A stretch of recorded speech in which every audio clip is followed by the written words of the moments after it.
Yeah, he said the same thing. Forgot the time change.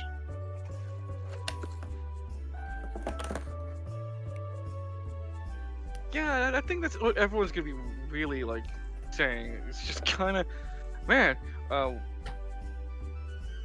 I'm surprised I didn't make the same mistake.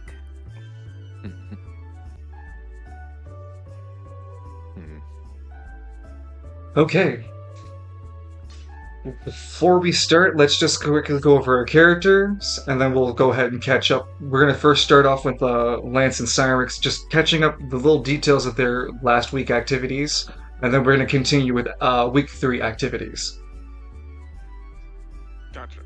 So go ahead, Kate, let's go ahead and introduce Myron to us, since we'll be seeing him a little bit later today. Oh fuck, I gotta bring the website up. Okay. Myron is a stranger in a strange land.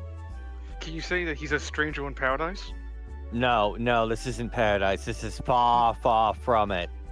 Oh no, I was making reference to that Final Somebody's given these primates with anxiety access to magic. Do you have any idea how much of a problem that is? Let me just say, Kalis, I really... You say don't worry about it, but it's like a gorilla with a shotgun walking into your room. Do you want that? Let me just say, Kalis, I really appreciate what you just said about being a stranger in a strange land, because that's going to be our focus for today's session. I had that specifically for my notes for today's session, so I'm excited. It's a very good Iron Maiden song. And what is your anima power? King under the mountain. I'm an osteomancer. I control bones. The D&D elf. Okay. Just as clothing doesn't make the person, form doesn't make me. And we're definitely getting a little bit more into Myron or a little bit later into our session. So thank you, Kalis. Mm-hmm. Which one of you guys want to go next? Cyric or Lance? Since we're gonna, I'll finish this up so we can just go straight into what I'm doing. Okay. So, Cyric. Okay, I'm role-playing Sanric M. Gunvald. His anima is Astronova. Lets him create weapons using the stars themselves. AP1. AP2 forms a handy-dandy shield. Put it on a t-shirt. And if something stronger than it breaks, then or damage that in excess damage goes back to the opponent. Mm-hmm. It's very fucking powerful. Makes sense for a very tanky guy to have a very tanky shield. Cyric do be defending those he loves. Does he fight Falthel? He's got quite the stamina for it. Thank you, Cyric. Alright, Lance. Lancelot McKinley. Anima, God's Walkabout. Basic punch boy, Anima Powell. Kinda just like he has been in a lot of the fights. And right now, he's trying to get stuff needed to help a friend of his who's in prison.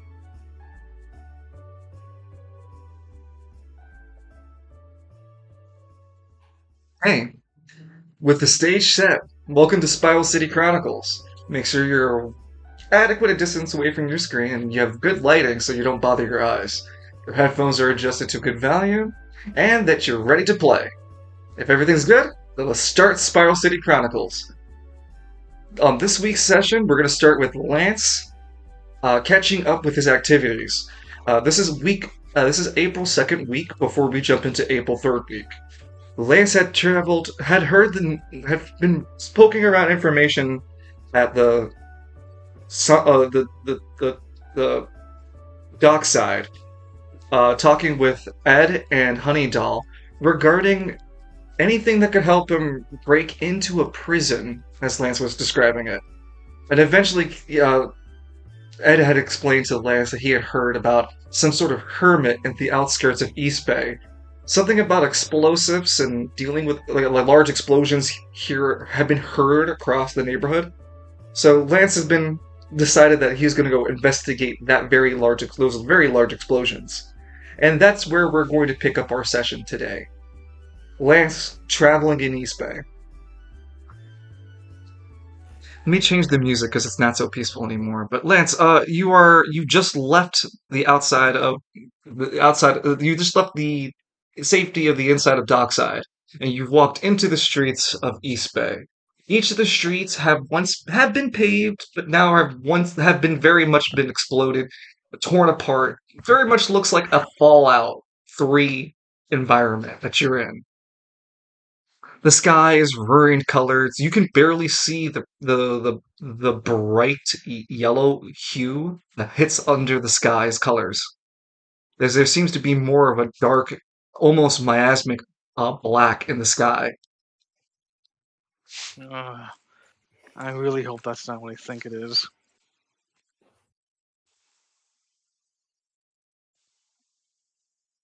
Lance kind of shakes himself up. This is Kinda, like, rubs his considered face. early day for you. Saved it. What's up, bro? Almost fell off a cliff. Oh, Oh, that's not good. Lance begins Oh. to with the directions he's been told. He begins to make his way. Let me see the map real quick. You were told over here. East. Yeah, Mhm. northeast. It is going to take you about 3 to 4 hours of walking to get there. He pinches his brow real quick. Hold on, let me take out. I'm gonna go make an intelligence check to see if Lance thinks this is a good idea. Damn it. No, Lance is like, I'm gonna summon up the Sure, I'm gonna summon promise. up the sure promise. Then he stops himself, like he remembers what happened before the chase, people shooting him down. Nope, that's a dumb fucking idea. Lance, while passing an intelligence check, a small part of your inner conscious speaks to you. What about calling Hana? He takes out his cell phone. Do I have a number saved? Hana's number saved with a heart next to it. Aww. He gives her a quick ring up. Dude. Click. Hello? Hey, it's One Lance. second. You hear a loud whack! Stay down! Cool. Sorry, what was that? Hey, are you busy? Just a I kinda need little. a ride around. Oh, Lance, yeah. Just give me a sec, hon. I'll be over there in You hear another thunderous whack! About 7-8 minutes. Sure, I can wait the time. I'll be in front of the dark side. Okay, be there in a heartbeat. Click. I better go check on my. I take out my. Lance takes out his actual notepad. Let's make sure that the items of dark side are still there. Remix spiel. Check. One authentic size pygmy statue. Check. See him standing. You see the pygmy statue have been placed into the window? 4 life crystals small. Pygmy ball. A pygmy ball rare. The pygmy so the stuff that you're mentioning about more rarer stuff would be left in the living quarters where you and Cyric have been staying. And last but not least, a skill manual from one of my ancestors, but I need to be a higher fighting style, level 2 able to use it. In Victorian English, and he just goes, "Damn moon speak." It's got cursive writing and everything. Yeah, it's cursive. That's what it And is. then, like, you see the front of it is like that particular lance. Not lance. Actually, no, fuck it, yeah. It's like another. I'll be right back. An older. Yeah, take your time. An older lance. Not the all lance. It's like another lance within the bloodline. And he's fighting a barrel. I fucking love He's that. wrestling a bear. Like, there's another image of him fighting a fucking gorilla.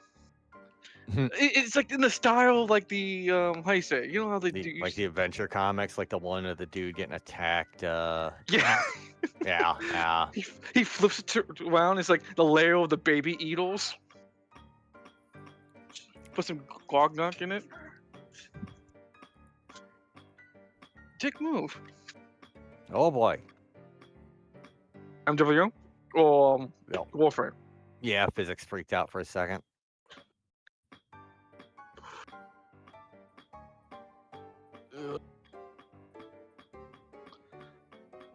And I'm just thinking, like,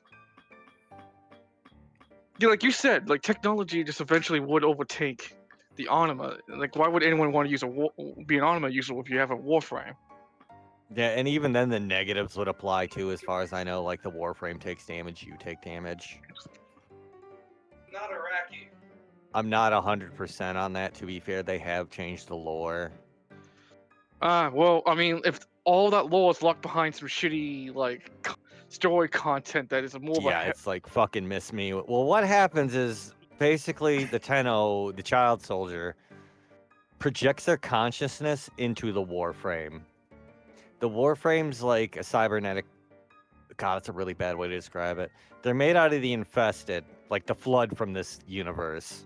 we weaponize this parasite so we can fight the parasite. No, we weaponize this parasite to fight robots we built. Some very sugary fucking soda line. And we made them too good. The robots are too strong. Because they made him to go colonize another star system, but the robots were of such intelligence, they eventually figured out, man, if we bring the Orc in here, they're just going to fuck this place up and keep us as slaves. Hot take, we go wipe them out. In the robot Sinji. That's what I've been yelling, dude. I've been screaming it's that kind shit. of in the robot, Sinji. Get in the fucking robot Sinji. Also, I think Anima users have their purpose even against Warframes, because Well, the powers aren't too dissimilar. that's one thing for sure. From a certain point of view. I mean, like I was telling Lion, a Warframe is just being possessed by a child soldier. They just project their consciousness into it. That's terrifying. Yeah, it ain't great, dude. It's not fucking great. Okay, let's settle it back into the roleplay. As Lance, are you done with your inventory checking? Basically made a deal with a chaos god.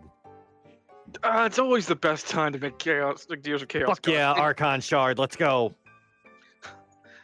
Yeah, no, I'm done with. I was just doing that inventory check as a means to pass the time.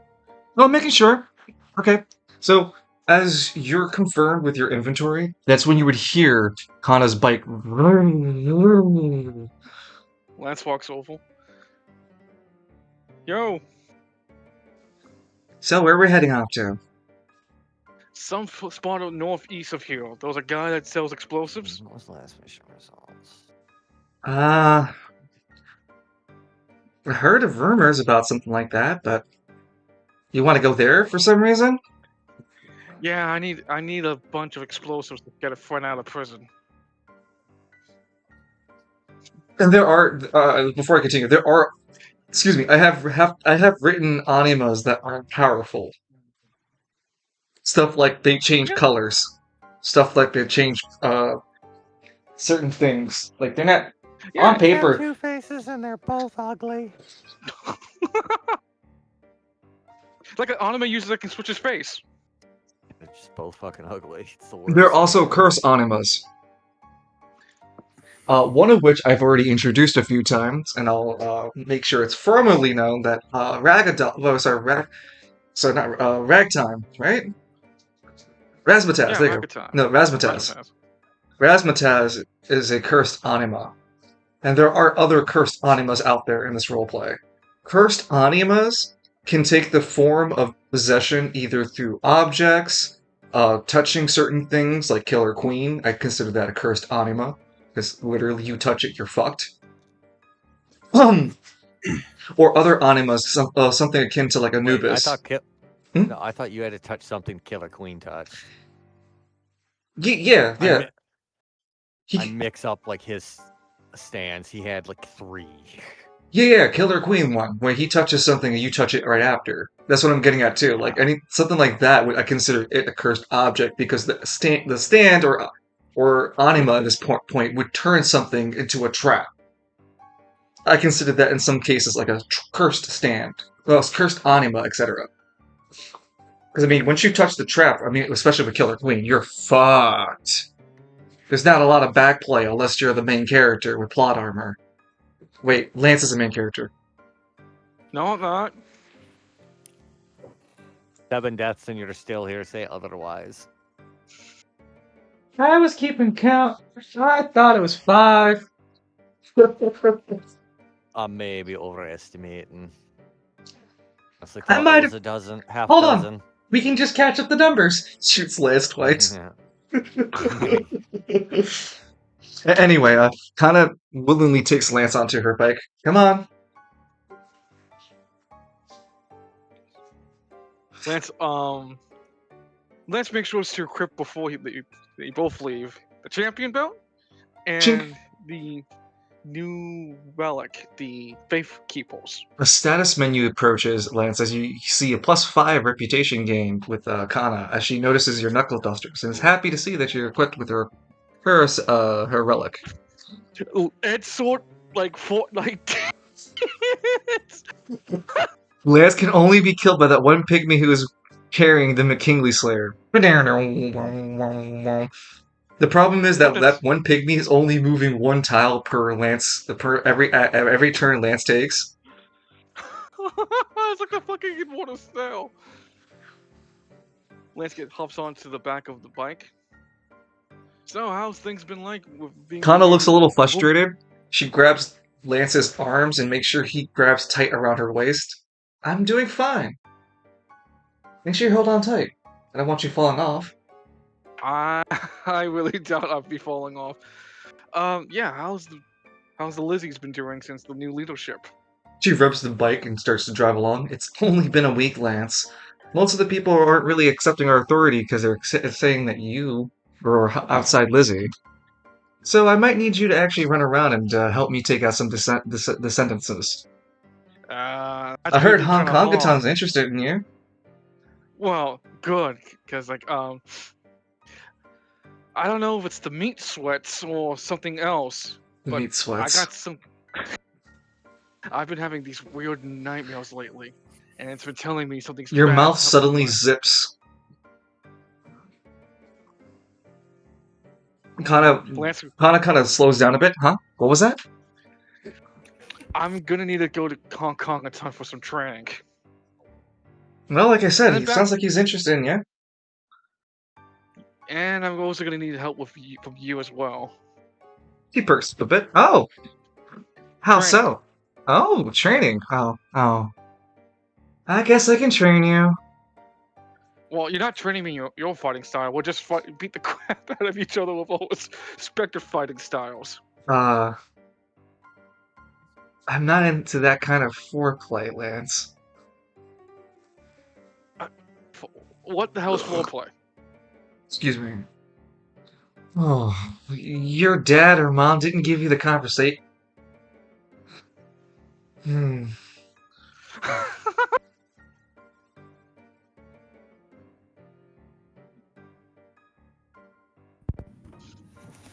Becomes a very quiet ride. You still haven't answered me. What the hell's foreplay? Who the hell is this foreplay guy? That just revs and drives along. It'd be about 2 hours driving, though. Several gangsters would have tried multiple times to attack the two of you. Kana, being as skilled as she is with their motorcycle, could easily outmaneuver any pursuit. It'd be eventually, though, the two of you have reached East Bay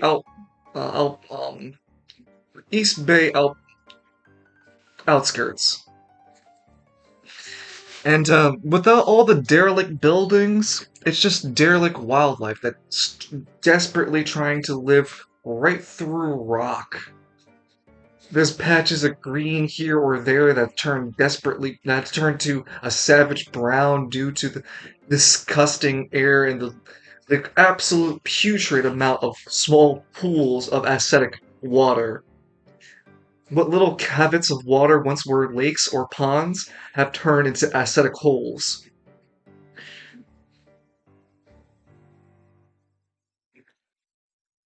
Kana parks out in the distance of it and waves at you, Lance. I'll wait here. I'm not going any deeper into that toxic field. Lance looks at the pit boy.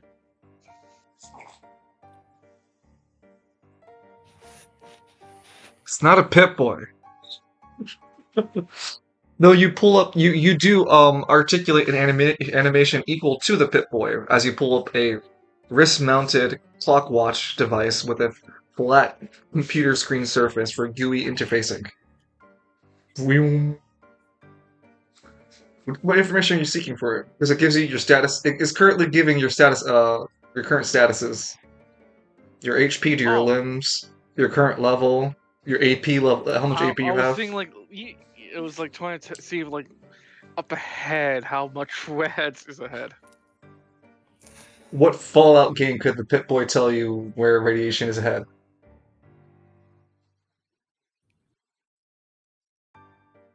I think it told you locational. It just told you radiated or not. Correct. Oh, right. Yeah, so like Lance kind of shrugs and starts making his way through, avoiding the obvious. Okay, so you can begin traveling through excessively dangerous terrain, Lance.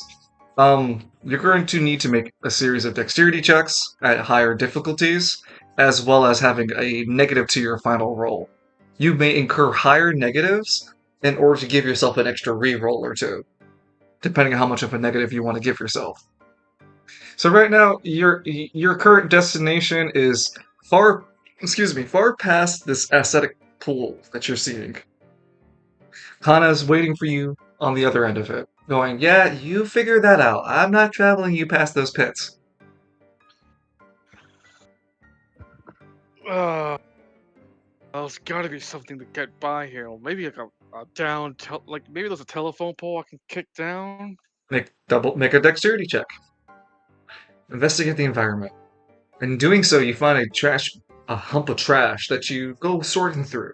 And after sorting through for a little bit of time, Lance, you're able to find a large enough wooden plank that you're able to make reasonable amount of walking space to walk across the pools, reusing the same plank.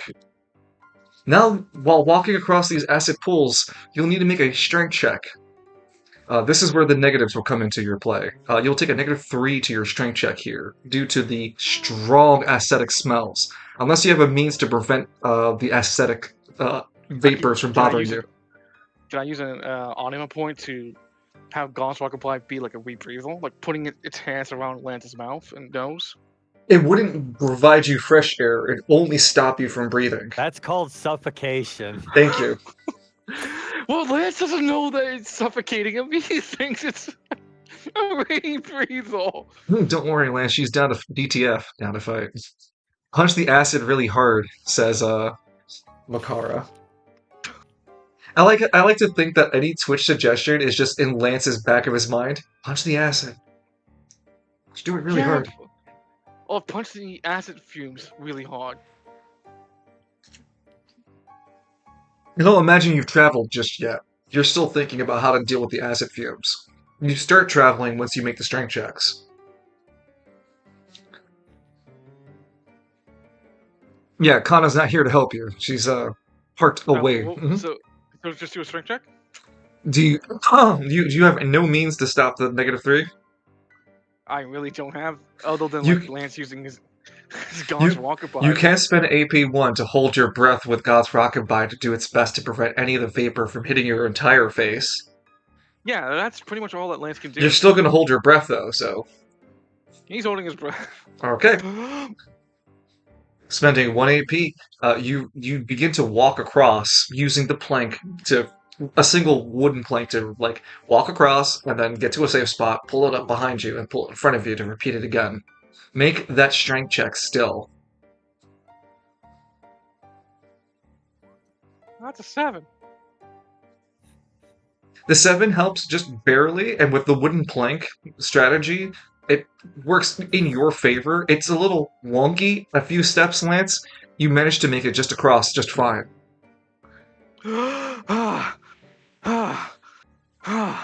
It smells foul on the side, like raw manure.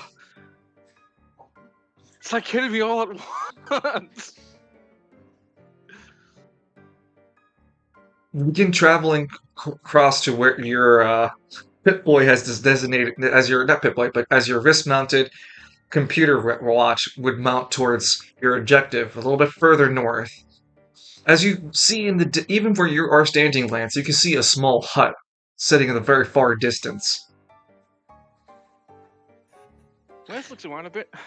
You know what? There's I'm very. surprisingly, Lance, when you look around, there's actually grass that's not brown. There's actually Huh. small patches of actual kind of okay grass. Lance summons up the shore promise. It starts making his. I'm falling up in. There's no people around me. You've used Sure Promise just to speed along, and those who don't know what Sure Promise is, it's Lance's artifact. It allows him to summon a. Think of Atlantis, the movie, the flying fish. He can summon that at will. Lungs grow back! Just breathe with the cosmic fumes. Consider it a workout. I mean, come on, Lion. I'd award such craziness. Or is this a much more seasoned Lance now? On your approach to the hut, Lance, you notice small rows of growing vegetation, and even a sheep that lazily baa's as you pass by it.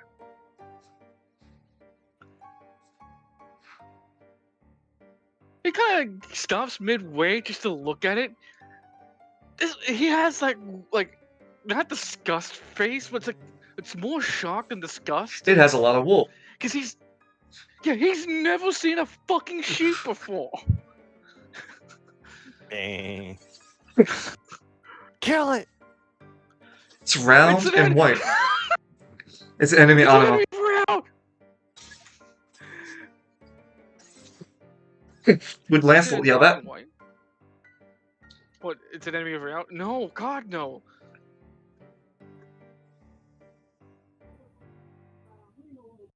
Ah!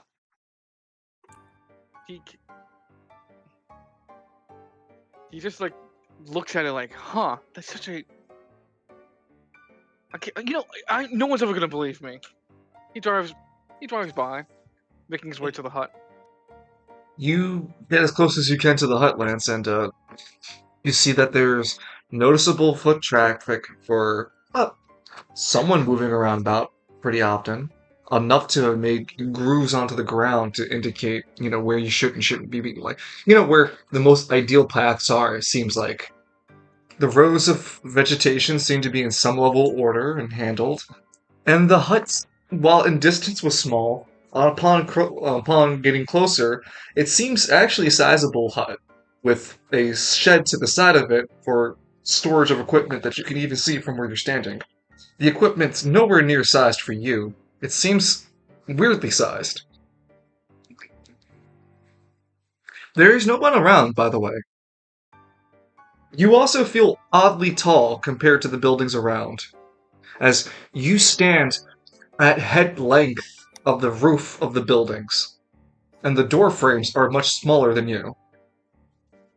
He slowly dismounts off of the shore promise and to make his way towards the door, and he'll gently. The building itself seems to be made of. I don't know if Lance has ever been familiar with the wood. If he had seen it before, Lance would notify it only as a signal of wealth, because it's not the typical plasteel or plow material that they use in Spiral City.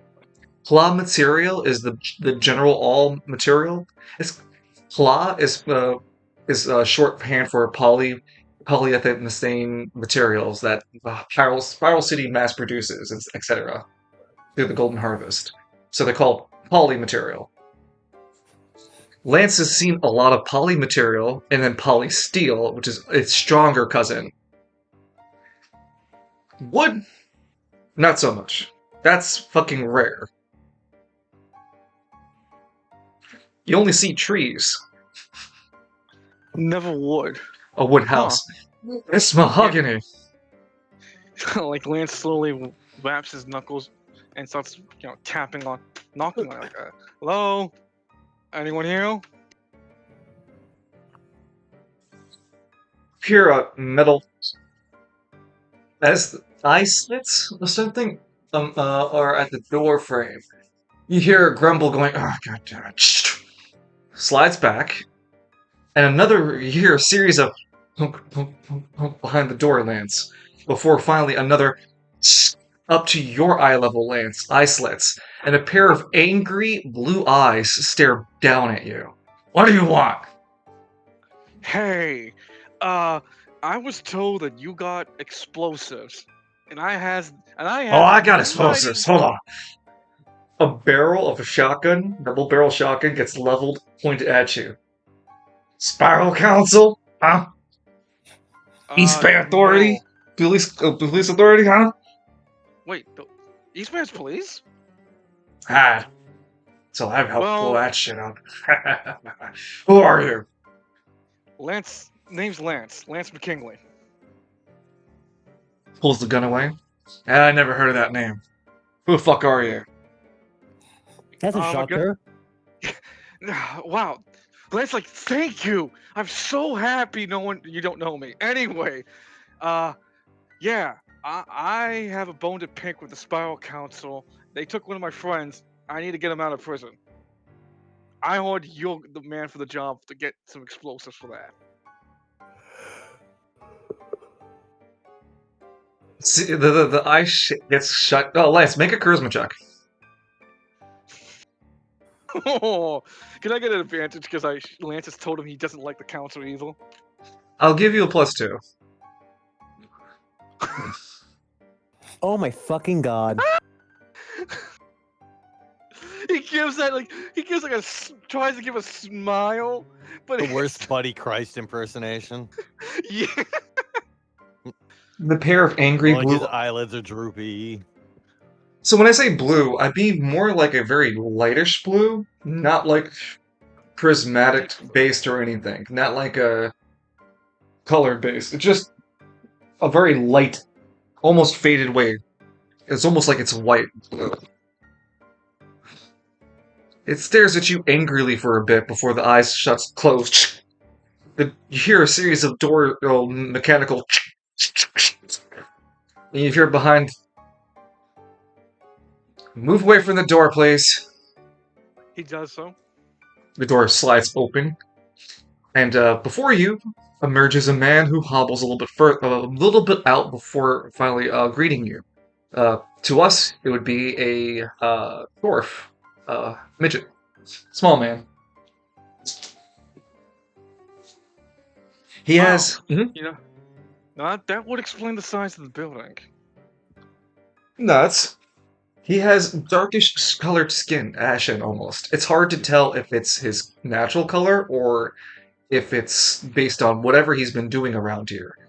He has a pair of his eyes, the only part of his only part of his face that's not covered in this darkish ash color is his eyes. He seems to have goggles, his hair is matted with whatever material he's been working with. He wears this duster-like outfit with a series of different scarves. Had they had color before, it does not matter now, as they're basically coated with whatever he's been coated with. Oh, Lance. Right? Yeah, Lance. The beard, he's even got like a black beard, big old black beard. He makes the impression of a dwarf to you. And he holds up. You remind me. You remind me of one of the underfolk.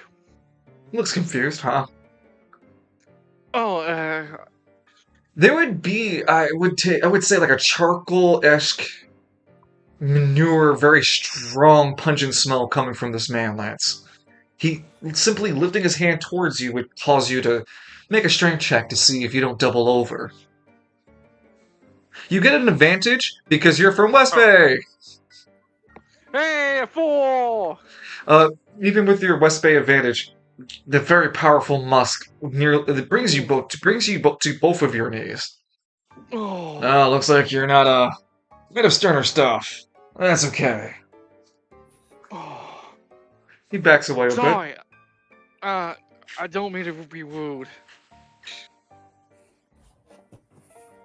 So, you're that explosives export, right?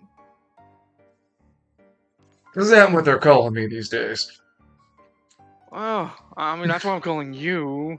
Some people call you a maniac. Hmm. But you know, I'm the kind of guy who wants to see and talk to a The person man before making stretches in any. front of you.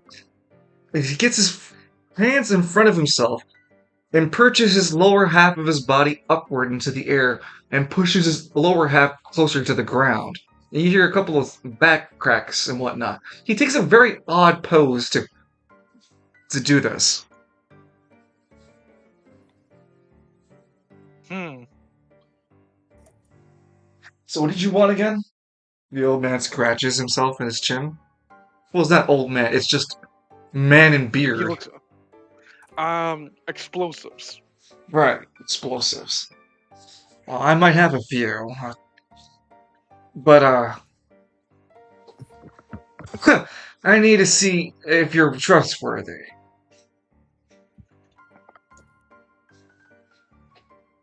I can tell you for a fact that the Spiral Council currently in office are complete hacks and frauds. No, that's not enough. Anyone can know that. I mean, the real ones are underground. What?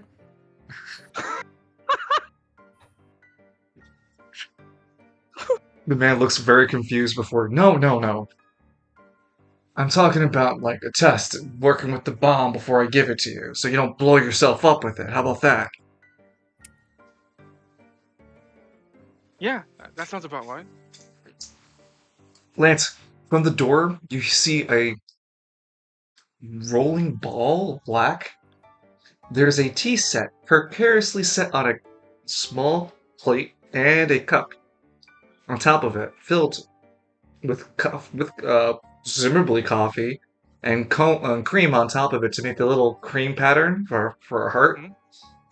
And this little black ball rolls it towards the standing guy before he takes the plate, and the rolling ball turns into a pair of ears and a cattail. He takes out pieces of cat food from his pocket and hands it to the rolling cat. Huh. Thank you, Bit. Oh, look at the itty bitty kitty. The cat gets on its hind legs and gets offensive. Doesn't Wait, like being what? called Hold the that. switchblade. It's called a switchblade. Don't call my Wait, cat that. Oh, okay. No problem. Lance, your idiot Be cool, savant be would kick. cool. Your fighting idiot savant would kick in. You'd notice anima energy in the air. It's not yours. Last guy that was his eyes. Is the cat an anima user? Okay. Are you asking that out loud or in your head? Yeah, Lance is acting out loud. Like he's an idiot. So yeah, he sometimes it's hard for him to distinguish his own thoughts and it being out loud.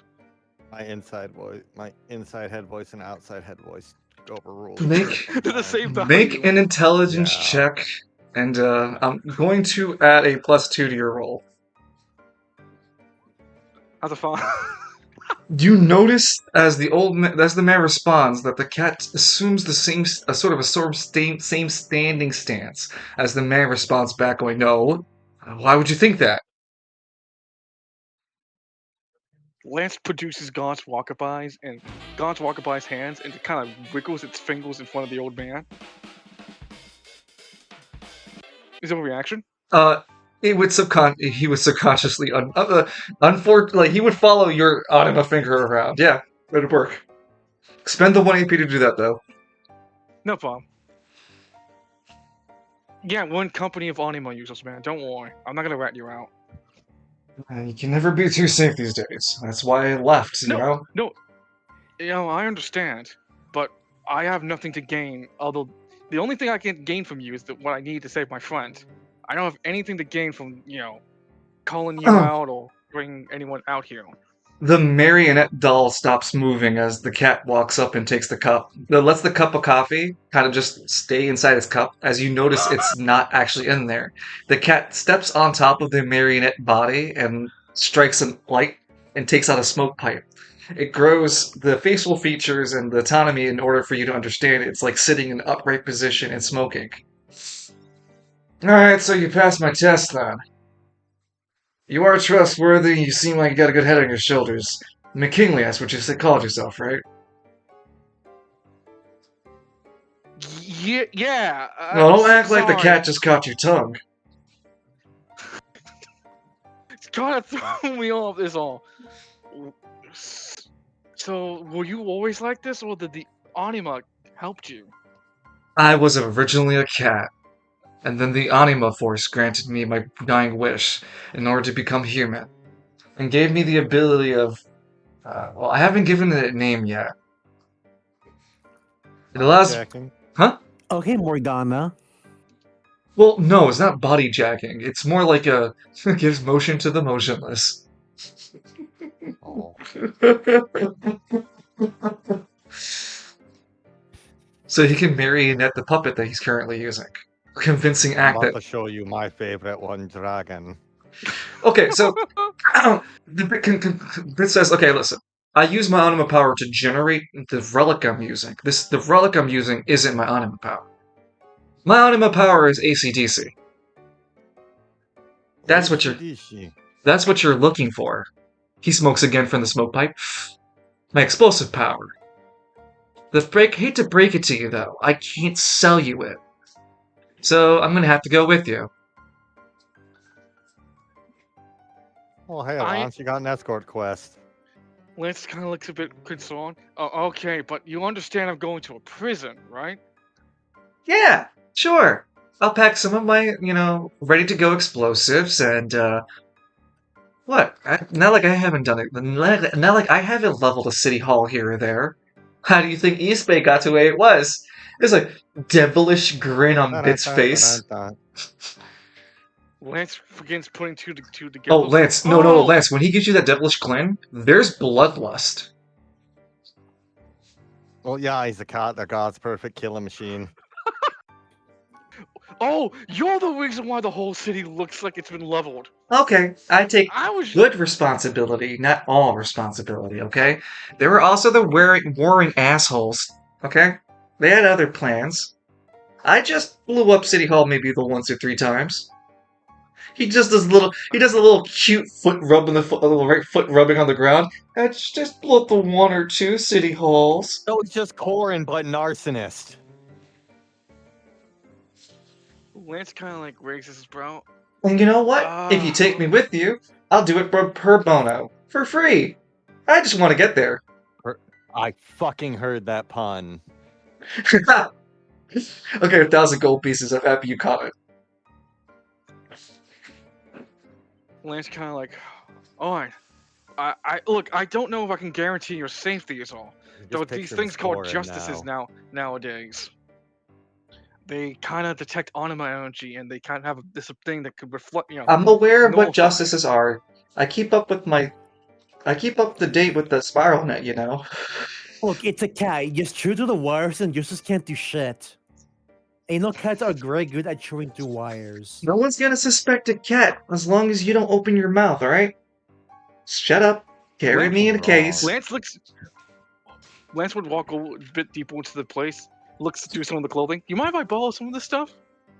Oh, no, when you try to go into Bit's house, he'd stop you like, whoa, where are you going? I need to borrow some clothing. No, my house is too small for you. I don't have clothing, idiot. Why the hell would I have clothing of your size? Your marionettes do! No, they don't! I only have the one outfit! I need a disguise! I don't care, that's your problem. Come on, where's your carry case? Harry? Oh, by the way, not AC/DC. TNT is his anima power. TNT. Broke activity. He's in East Bay! Brokey detected. Brokey detected.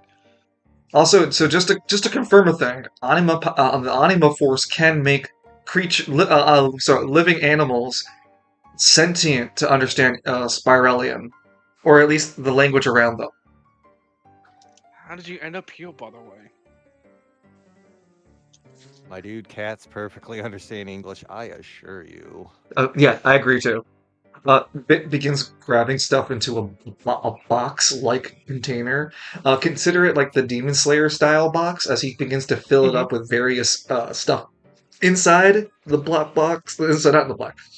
Inside the wooden box and on the sides of it. You can take McKinley out of poverty, but you can't take poverty out of McKinley. Literally what I'm picturing him as. Think. Oh man, he's got like a big old fucking black hat with yellow little beady eyes. Yeah. It's like basically Horde. Go ahead. Lance would like. So do I like carry you on my shoulder, or do you have something I can carry you with? You touch my belly, I'll kill you. Noted. So hold on, let me update Lance's moment. So, in the notes. Ha! Cat goes Hey, good. Loon! Oh, sorry, Evie. Hey, Evie. See, sorry, Evie, sorry. Oh, Hi, Hello, Evie. beloved. They've ran into Hello. Arsonist Corin. arsonist Corin. Yeah, check the Spiral City General. It'll all make sense.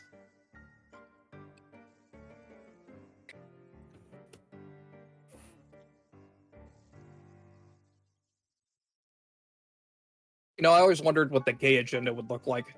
You know, gotta say, unimpressed.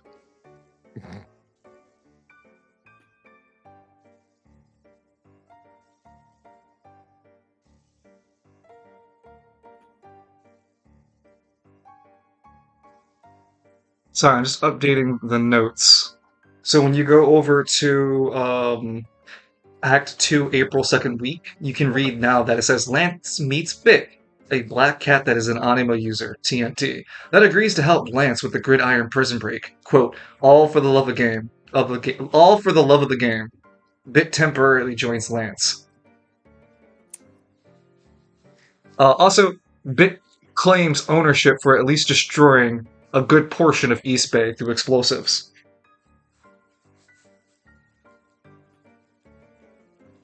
So either Bit is either lying about that bit, so because Anima users couldn't have been around that long, because Anima East Bay being destroyed that recent would have been something all the players would have heard about. But East Bay has been shit for a very while.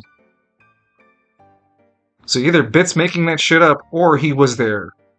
Not in the same capacity as we know as Anima Power. Or maybe he does, and he's just always had it. Whatever it is, Lance is now joined in company with a mass murderer mass murderer black cat Anima user. I mean, the only real difference is he's an Anima user. Listen, cats are in fact mass murderers. That is not entirely wrong. Some No. of them do it for the love of the game. Exactly what Bit's fear for too. Like Mouse will catch the occasional mouse, kill it, and just leave it. So I got some questions as we're making our way back to my friend. Yeah. Lance thumbs up, sure, promised. Hop on. Oh. Oh. Bit puts on a little hat. When he puts the hat on, it's another relic that Does it have the little transforms. goggles. No, it doesn't have goggles, but it does transform him into a small child. And he adjusts his school bag. Okay. I don't know if that's still in whatever. How long have you been out here as Lance is driving back to Kana? Do I seriously have to answer that? Is this the game we're playing now, or I'm just curious. I've been out You here? don't have to. Well, I've been out here for some time. I've lived many a life. Sniffs, sniffs, sniffs, sniffs. You come What from is it? another. You come from a place Sniffs, sniffs. Like East Bay. Yeah, it's called West Bay. Oh, that sounds terrible. I mean, we don't have God, a there are cat. 2 of them.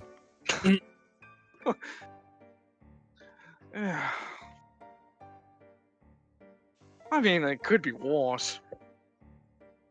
Yeah, he could be from West Bay. What's with your beef with the Spiral Council? Anti-establishmentism. The hell's that Oh mean? God, I it's don't an respect anarchist. any authority that isn't my own.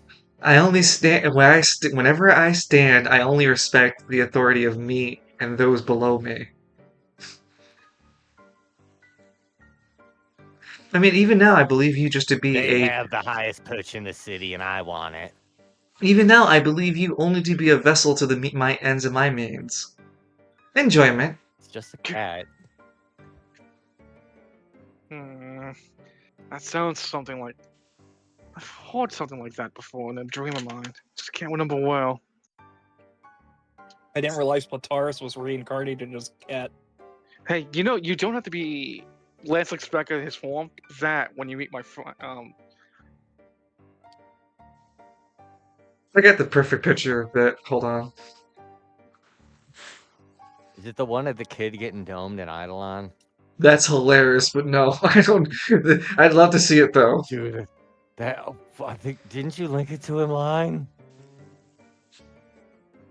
Kill 'em Fucking all, kill 'em Tommy. all.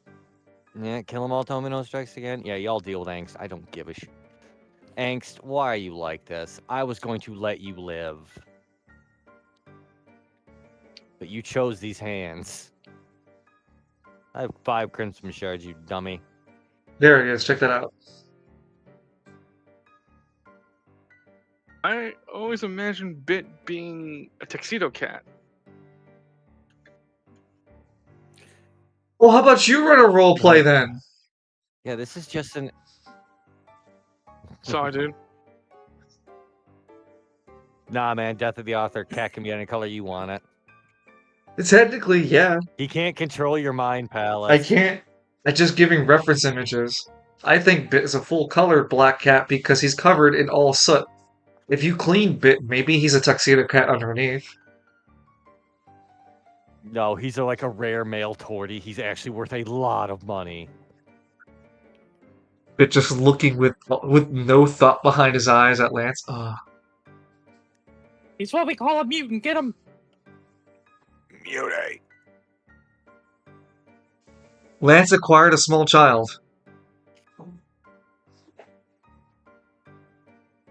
This man Again? is this man is not my father. He took me from my father. This man is not my father.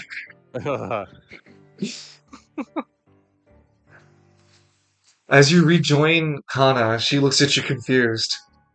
You could have just used your thing to fly over the acid pit pools earlier.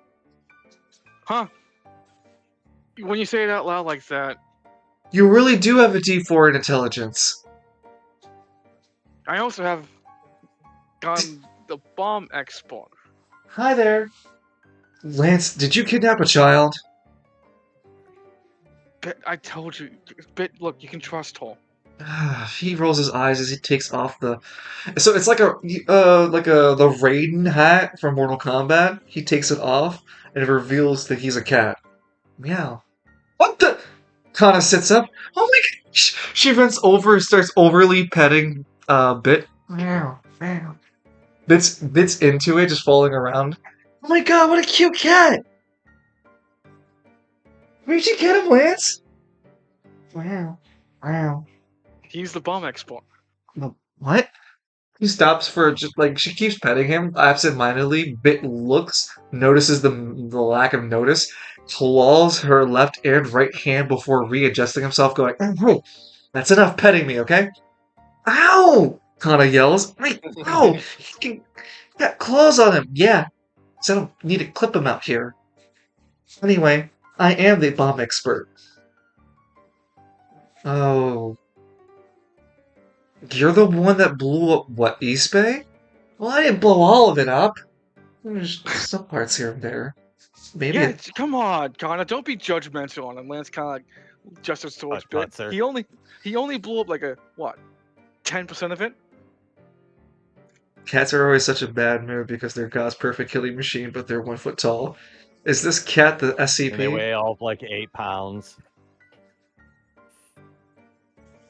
Hana goes, okay, so you have what you need to bust into the prison then. Yep. Now I just need to get a better disguise. Well, They both look. I can get you can't like let a. them see my face. Well, Yeah. oh, you need a mask or something? I can get you something. Yeah, like a mask, some more homeless clothing. I'll see you at the docks. I'll see you at Dockside next week. Next week, April 3rd. Third week, okay? No problem. And with that, we'll pinch off Lance. Lance just We'll go over your Lance weekend. absolutely drives back. No, Lance your company back with Bicana to Dockside as Bit's like, it's been a while since I've been driving around. Hey, wow, I know that building. Before. Good memories. Family, I think. Friends? I can't really remember. It's been a while. Bit closes his eyes, enjoying the wind.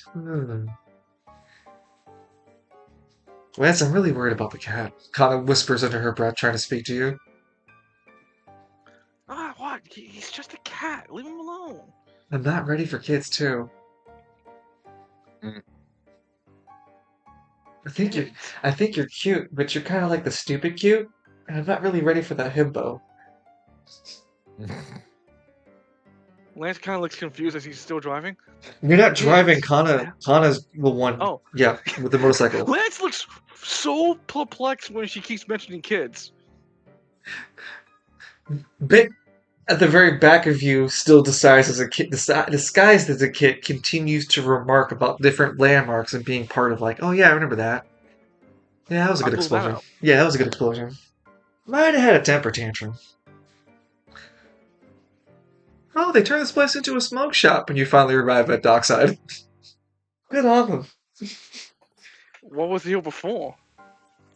Oh, I think a drug den. So nothing changed. Nothing changed. Yeah, that's the end of Lance's week. Yeah, Kana disappears. As Honey Dove is like, where'd you get a kid? It's a long story. Hi there, he kidnapped me. But I swear to God. Okay, so we quickly take our camera to focus over Cyric. Cyric, you there, buddy? Yep. Yes, I am. You used great distance to teleport yourself to Travail Cafe. You made a roll, and the roll was out of a D100, and it was in terms of a success that you didn't cause any harm, or you didn't suddenly teleport into somebody else. So for the most part, your teleportation went through pretty smoothly. But do you want to remind the audience, us specifically, what Cyric had been up to before taking the great leap into Travail Cafe? Sure. Oh god, excuse me. So last session, he and the other first majors gathered the MC reality at West Bay Coliseum. And then went Not back West to Bay. Dockside. East Bay then. Mm-hmm. Oh god, it's fucking cold. Anyway, after defeating that monster, we met the Dockside. He, with Lance Honeydall, learned about Mayor Flamewrath, or I guess they're no longer mayor, is making Travail a sanctuary for anime users. So Sam figured maybe I could go there and get pardoned for being there when the Whisperer got fucked up, because it was just by bad luck that he got involved in that mess. And also, maybe on the way there, he can learn a way to upgrade his melee techniques. That brings us to the present. Using great distance to travel yourself, which is Pandora's power, to travel yourself back to Travail Cafe. Travail Cafe sits at the very southern end of downtown, the very southeast end of downtown Travail, and very close to Travail Bay. Cyric, as you emerge, so luckily for you, you chose a better time as there seems to be a group of people on the other side of the street more interested in a current anima display. It seems like someone's incorporating their anima power of some sort of like papered dragon or something, and they're juggling at the same time, entertaining the audience doing moves that, a normal juggler couldn't. And anima users around are also enjoying the show. So Can I automatically, go and take a quick look? well, right now you just immediately come onto the ground, Cyric, and for a brief moment you catch your bearings to see that no one's really around you and you have the sidewalk sort of to yourself, other than the entertainer across the street. There are people still in the cafe that you once were in, and there's still traffic and there's still people driving cars by. Okay. Pandora emerges over your shoulder, but she kind of keeps her form very limited and just her head up to Cyric's ear, going, "Wow, they're really bold about using their powers out in public, huh?" Yeah, no kidding. They're having a good time though. That's the important thing. Well, where are we going then? I brought us here. Well, let's see. We're here to get pardoned for what happened to Lord Spire, and B to look for a melee master, so to speak. And like anything, the first thing to do is just talk to people. Why don't we check out that show that they're attending? Okay, well, we could do that. We could also try to talk to an officer. Since you seem to need to get pardoned, we should get that done first.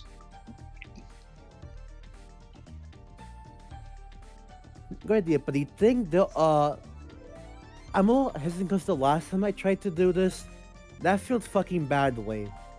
Well, last time, if memory recalls, this district wasn't against the Spire, now they are. So things are different.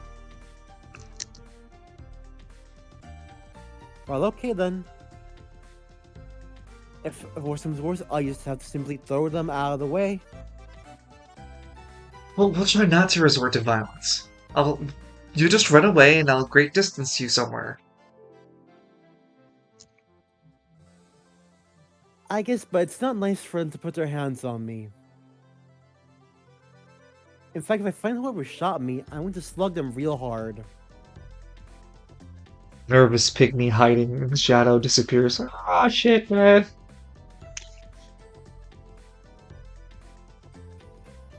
Okay, Cyric. So now you're in like free roam. You could go to the street entertainer if you'd like. You could look around for law enforcement. Someone to talk to about trying to help get that pardon done. You could ask around for that Millie school that you're looking for.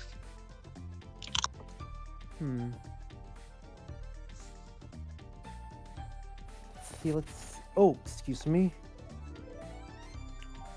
Let's work on melee first before we get pardoned. Okay. Wait a minute. That Tony said that with. Oh no, they do something wrong. No, No, he's you not. committed to your choice of going melee first. Okay. Pandora's like, all right, well, I don't know where to. I guess we could look around for information kiosk. Spiral City. Spiral City districts. Each of the blocks, so to speak, like every so often, you would have like an informational booth, just so that people could access even SpiralNet in any location. They tend to have these large one-panel screens and look more like a arcade booth than anything. though you can use them to access the spiral net if you don't have the phone device and such. Depending on where you're trying to access, some limits may be applied.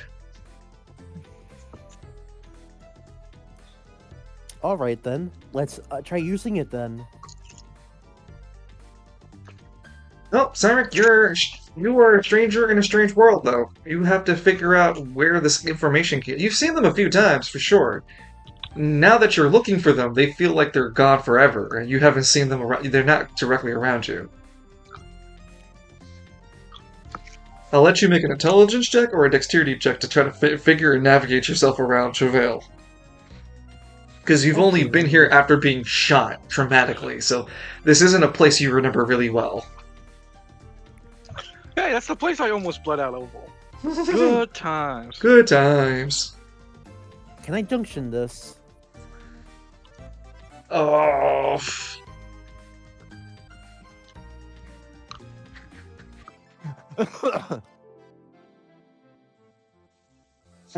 I can't say no, because when I think of junctioning, you got, like, it's more like physical activities I try to think of you guys being able to junction into. Maybe charismatic is one of those non-physicals, but when it comes to, like, mental acuity, I try not to let you guys use your junctions in there. Oh, okay. Unless your anima is, like, a magician type, etc., where you specialize in that. Like, Lance specializes in strength, Cyric, you specialize in defense, and your anima reflects that. Someone's magician type, then I would be more than willing to let them just do things in their mind in favor over having more martial. They had less martial ability, but they had more mental acuity, etc., etc. War Pandora fall under that anyway. Pandora would be a magician type. And this is kind of a special case, don't you think? Yeah, but she would have to transform. Oh, alright then, I'll just do a straight intelligence check with no junction. I got 7 out of 10. It's a partial success, so it's not. You still get it, but it comes with caveats. As you're able to find the kiosk, there's about 2 or 3 people ahead of you, though, and the line doesn't seem to be moving in any like organized time. And neither of the people in the line already seem to be interested in leaving either. The person on the kiosk is a woman who seems to be cradling one baby in one arm, has another crotch goblin connected to her right leg, and one perched on her right shoulder. Her hair's matted in several buns, and she's desperately fidgeting across the touchscreen panel, going, "God damn it, I need to get my frickin' returns!" No crotch goblins. I'm sorry, ma'am. The account that you're... I don't care what you say. I want to speak to a human. The account... I'm sorry. The account... Ma'am, please come. We are now connecting you to a live represent... Live represent... Right now! And she continues to slam the kiosk. I'm thinking in his head, you know what? I get it. But goddamn. Alright. Pandora goes, okay, so what should we do? Should we wait around, or... May as well. This might be a while. Pandora whines. Yeah, it is. Cyric, after 5 minutes of waiting, make an intelligence check to see if you can handle the constant yelling the speeched whale is giving. Oh my fucking god, Dungeon. I'm not kidding The you. problem is that 3 children means somebody fucked her 3 times. That's the 3 we see. The fuck That's is a- that Like glove? this reality. That is a failure, Cyric. That is your first. You take a exhaustion. Exhaustion is a mechanic that hasn't really shown itself too often because you guys take regular sleep cycles. When you exert yourself by doing something extraordinarily tough or pushing yourself to the limits as some of you guys have, you will occur exhaustion afterward. Meaning, as you can get up to 9 exhaustion stacks. Each time you gain up to 3, one of your stats turns to 1. Only 3 of your stats can turn to 1 before you're completely exhausted and you fall asleep involuntarily. As you gain a -1 in one stat, you get minuses to your roll, reflective to how many of your stats are -1. No, sorry, not -1, are 1. So, for example, if Lance made a strength check, right, but his stat was still 12, he had 2 exhaustions, where 2 of his stats were -1. That's not -1, sorry, I keep saying -1. Let's say his intelligence and his dexterity were 1. Lance makes a strength check. His strength check would have a -2 to the overall result because 2 of his stats are 1. Make sense? I guess, yeah. Okay, so you receive one stack of exhaustion. You need 3 more before you get a penalty to your stats. As this woman continues to berate and hammer in the terminal in front of you. The 2 people ahead of you seem to be either ignoring or somehow using something to distract them. As both the men in front of you do not seem to give a shit about this. Cyrex, since you failed, it will be only about another 5 more minutes as you can hear the constant wailing of these kids. Even Pandora slightly getting on Cyrex's nerve when she politely and quietly asks, "Hey, are you okay? You Just, look really upset." just fine. How about this, Pandora? Tell me a bit more about our time back in Joburg. Oh, Anything to distract us from Give me this some of that sweet, bullshit. sweet lore. make an intelligence check before Cyrex can make a pivot like this. Okay. You suffer another point of exhaustion as you desperately look for any outlet, Cyric, using Pandora to talk with at this moment. She goes, "Oh, okay, well, before I continue to talk with you, you have to pay a user subscription fee of 1 AP.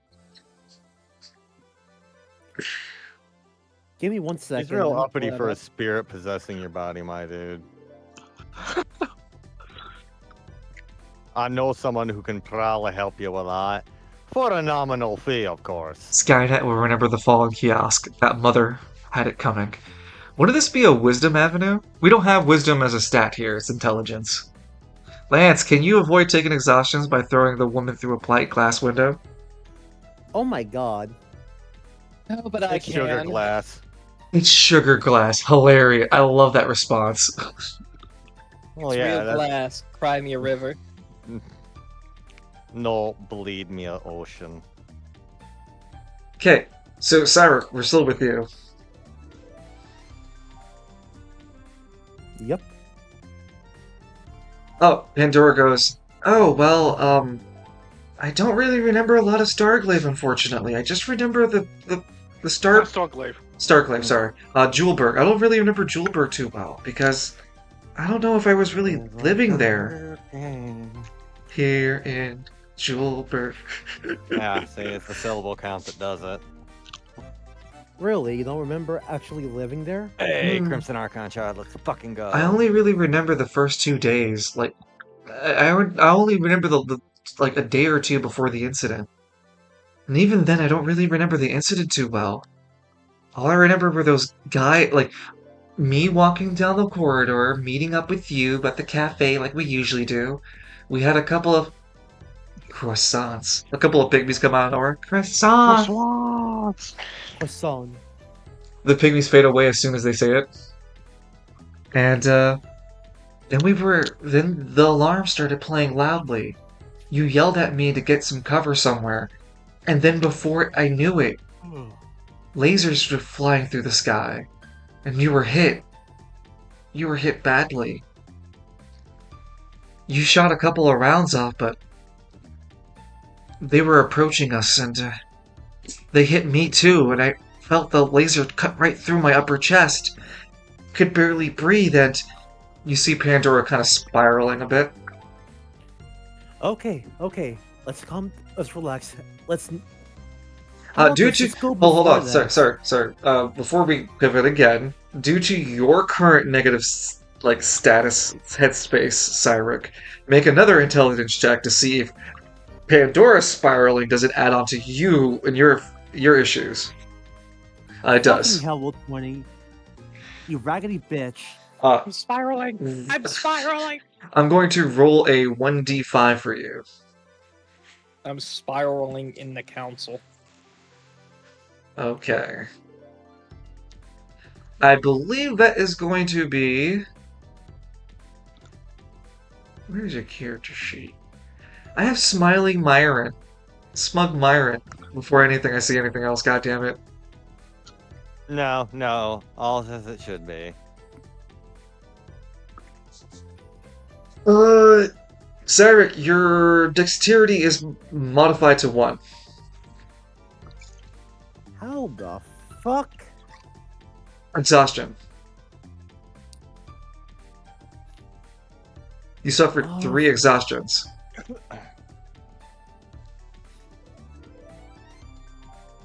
Muy exhausto. Violet. And- Hi, Mouse.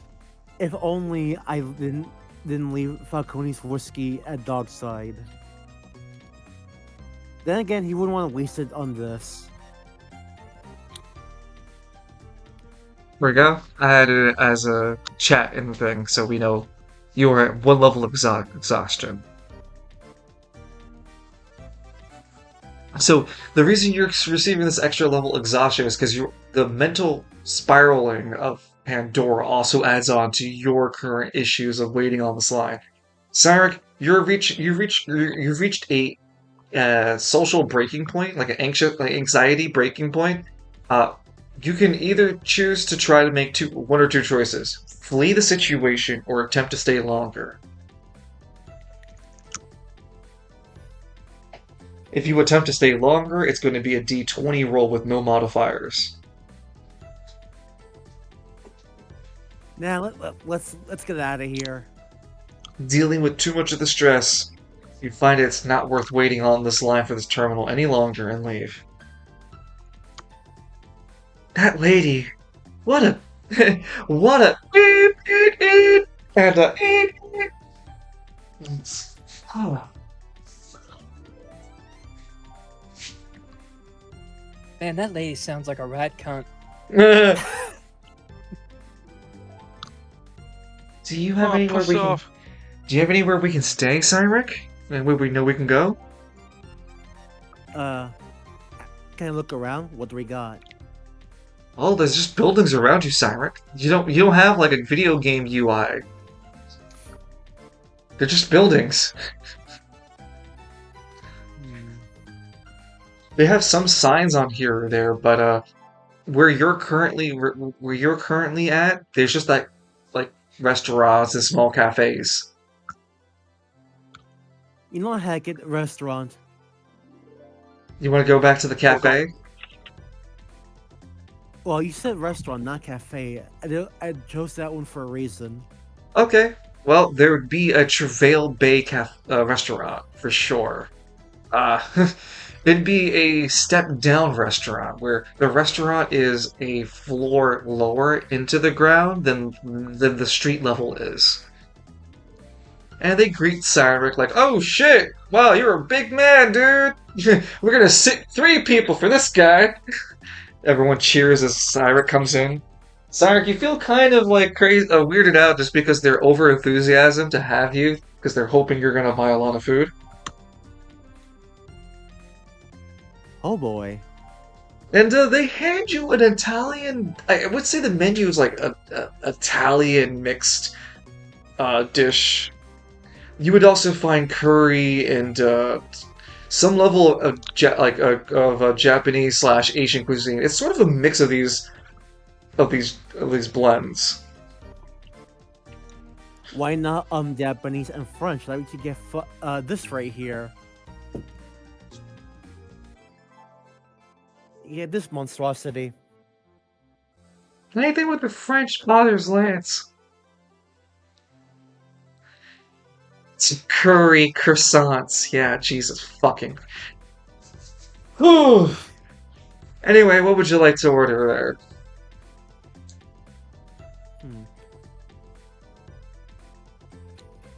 Let's see. What's on the... You know, just give me a 4 cheese pasta. And some sparkling apple juice. Sorry, apple juice is all out. Those damn little bastards keep coming in to buy it all. I'll actually say that in just a second. Hold on. The main course will be 850 gold pieces. And I'm sorry about this, but the apple juice is currently on shortage. We've been currently robbed and ransacked by several pygmy thieves and banditos in the area. Oh, that's unfortunate. What else you got then? Well, most of our fresh fruits are also stolen by these bandits. We do still have carbonated sodas and regular water, as they seem to be allergic for some reason or another. For abuse.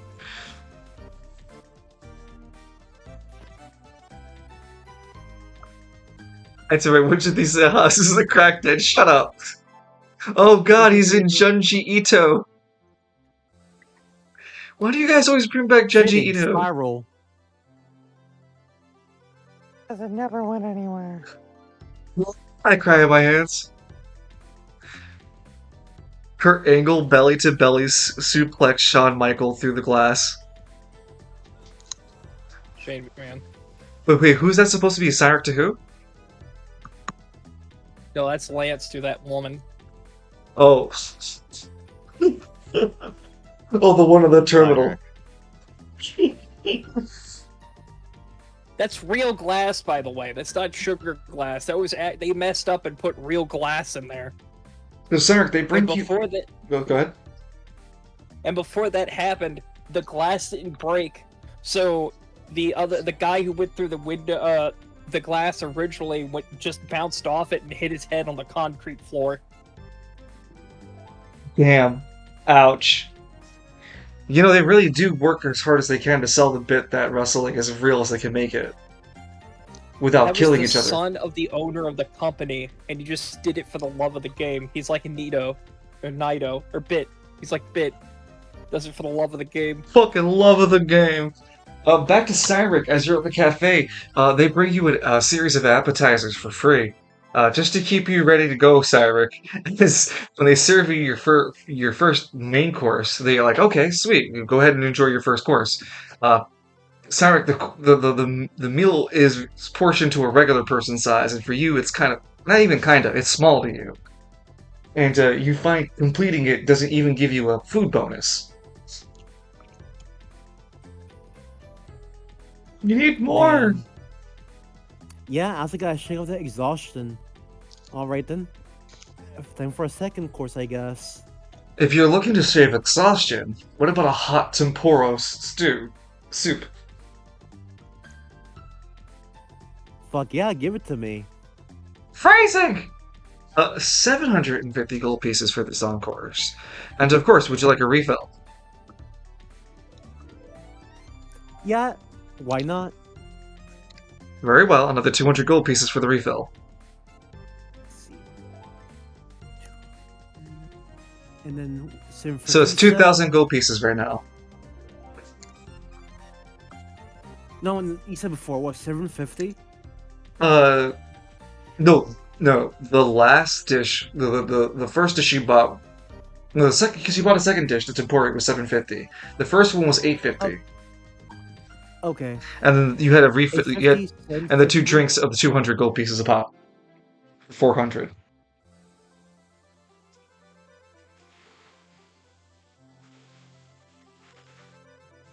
Okay, so, first one was 750, you said. No, the first one was 850. 850 plus 200, because that's the first drink. Then the second one was 750 plus 200.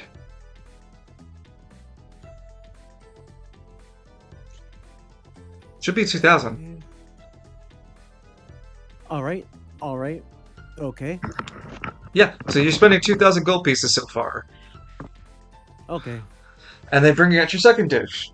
And it definitely helps to bring down 1 point of exhaustion. Third and final course will finish and help out with more exhaustion and relief. You can either choose to continue eating a meal or finish with a dessert. Hmm.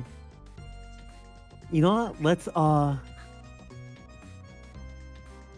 get some energy boosting, get that 1 AP back. I'll choose dessert. Great. Do you want a slice of cake or do you want to make it a meal cake? Uh, let's one slice. Okay, well, that would be 400 extra gold pieces. And finishing off your meal, you're able to remove, uh, yeah, you're able to remove the one level of exhaustion that you're currently exhibiting. A full night's rest will keep it, like, from reoccurring. Your buff right now to keep, like, you currently have a food buff, so in the next 8 hours, you're going to re-experience the debuff again until you take a full sleep. Like, food doesn't stop exhaustion. Fucking Karen. That'd be 2,400 gold pieces. Plus gratuity, of course. So 2,800. I didn't order any damn gratuity. Tip! Damn you, tip!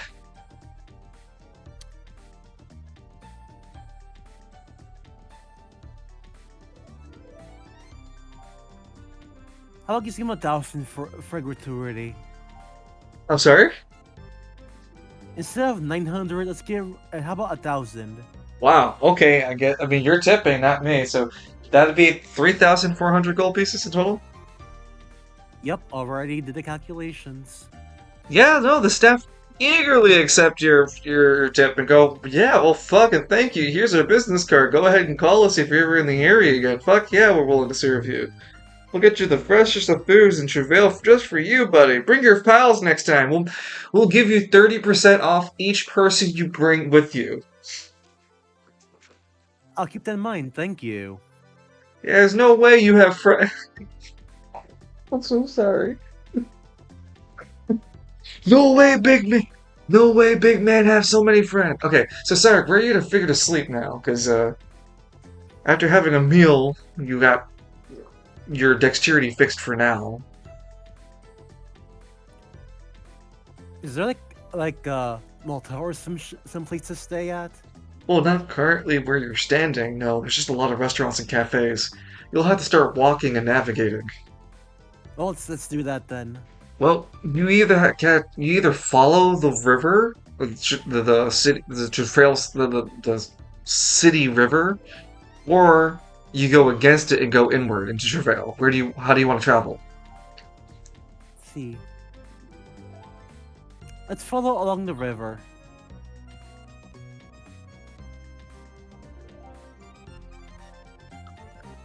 Okay. It would take Siren about 3 or 4 hours of traveling to eventually come across, I would say, a little up ahead over here. I'll pull up Cyrex token to where I'm talking. To finally find a rather astute, not restaurant, but motel. Not even a motel, it's a hotel that sits watching the bay, the city river. Pandora comes out of from side you and goes, ooh, what a nice little fancy place. Do you think you can afford this, Cyrek? I'm confident. Okay, well, let's see if we can check in then.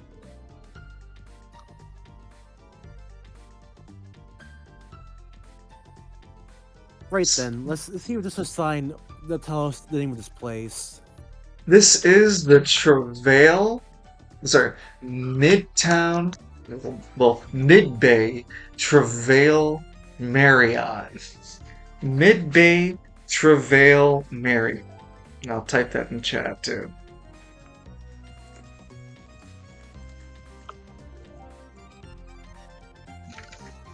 Mid-Bay Travail Marriott, because they're technically, they don't want to call them South Bay. They want to call themselves Middle Bay.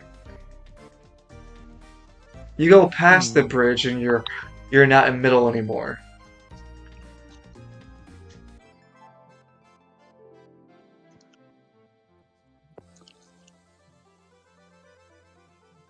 They have a nice lounge opening us. What do you call it? A lobby. There you go. They have a nice walk-in lobby. You can see the receptionist. They have rotating doors. It seems to be active with some people coming in and out. and there seems to be people inside the hotel lobby doing things. This seems to be active for the most part. It looks nice and close enough to the bay, that is the river nearby. It's only a few blocks away from it, but you can still have a good view of it if you have one of the higher rooms. Otherwise, Cyrus, you hadn't seen any other motel or motel area or hotel for you to reside in yet. You could keep traveling and see if you can find somewhere else. Wait, is the place full? No, it isn't. It has vacancy.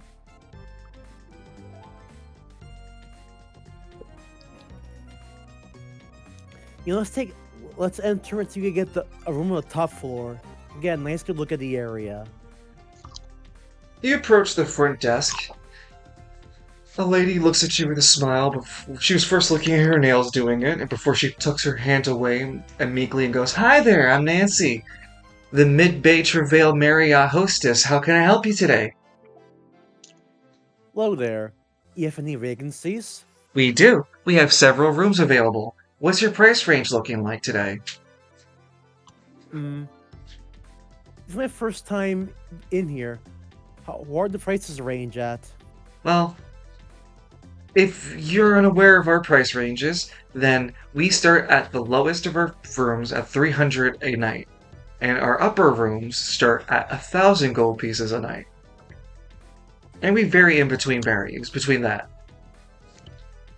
So one of the top floor would be like what, 1,000 then? We start from 800 gold pieces to 1,500 for the top suites. I'll take a top suite then. Correct. Okay. And what would I price you for? We have a master suite available for 1,100 a night. And how long are we expecting you? Hmm. Hold on for a minute. Lance, Yeah. time last session, do you remember if we agreed to meet up again at like what? Yes. A week? I kind of do need you and Pandora's Powell for this whole thing to work out. Yeah, I remember that. I'm saying like Yes. what, a week?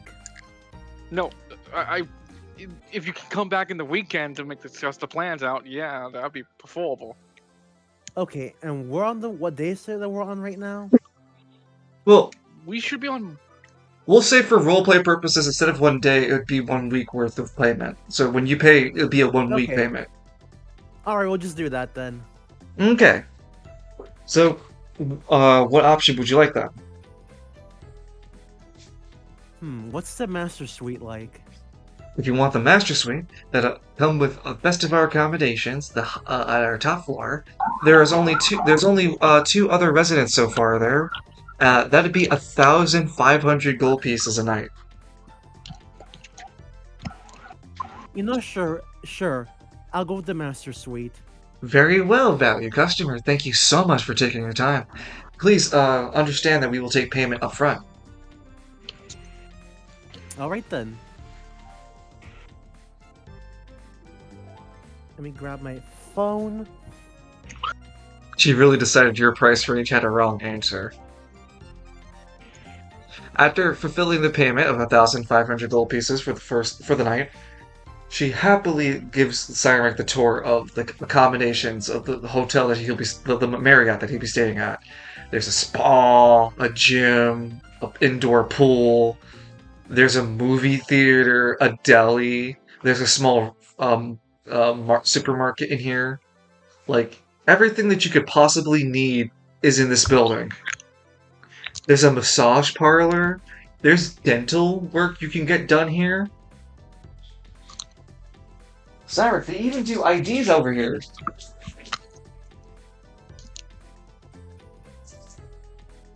Oh, you're also allowed a free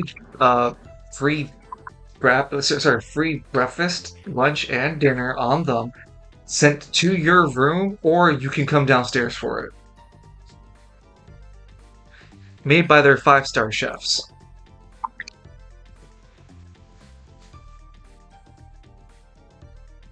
So Cyrus will have quite a stay at the Marriott.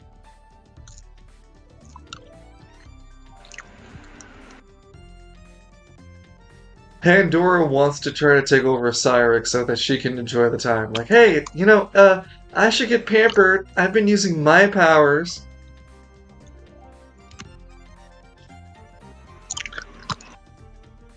Who's slapping their chops, as it were? Oh, Line. my bad.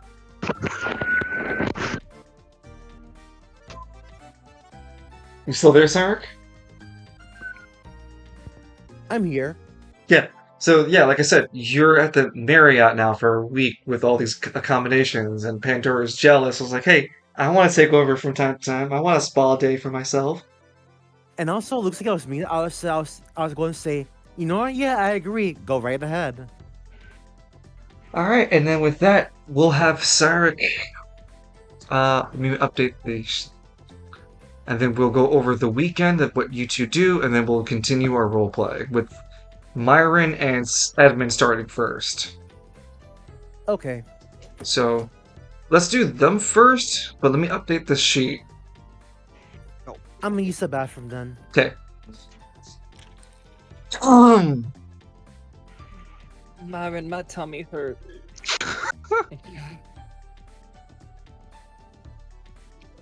I told you not to eat it. I mean, the pygmies seem nice, but can you imagine how much of that fur must get into anything they cook? No wonder they're always asking for food. One pygmy rolls into the scene, puts his little paws up disgustedly. Ah! How dare you! Oh, does the light burn the truth? I'll fucking kill you! I thought pygmy eggs was supposed to be a delicacy. Who told you that? We don't lay eggs. Pygmy. Yeah, actually, they're mammalian. How could they lay eggs? They're not mammalian.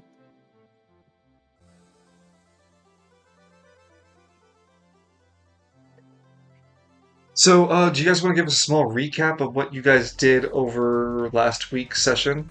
It's in the Discord, if you don't remember too well. We went to the Golden Harvest and got money. Money, Mr. Krabs. Pretty much it. That and you bought information from a pygmy called Mackie. Oh yeah, that's true too. I forgot about the Mackie pygmy. Because over the weekend, you got information from Mackie about the Marquise. And then you bought a 10k green rare relic book for your fighting style from the Marketplace District Vendor. We didn't go over what Myron did for the weekend. I didn't do anything. We couldn't come to a consensus on any magic spells. You want to spend, how about you spend the weekend in tuning something with the anti-EOR thing? Well, then I'd have to have an object to do that with. You have the staff, don't you? Yeah, it wasn't really meant to fight them. Fair. Well, if anything, I do have something of a plot hook I can at least throw at you over the weekend that Myron... We can at least work that out for Myron's weekend, if you don't mind. Sure. Okay, let me just finish writing this one thing, Cyrix update note, and then I'll get into that for you. It features Myron over the weekend, noticing several things about his surroundings, including conversations with Grigor.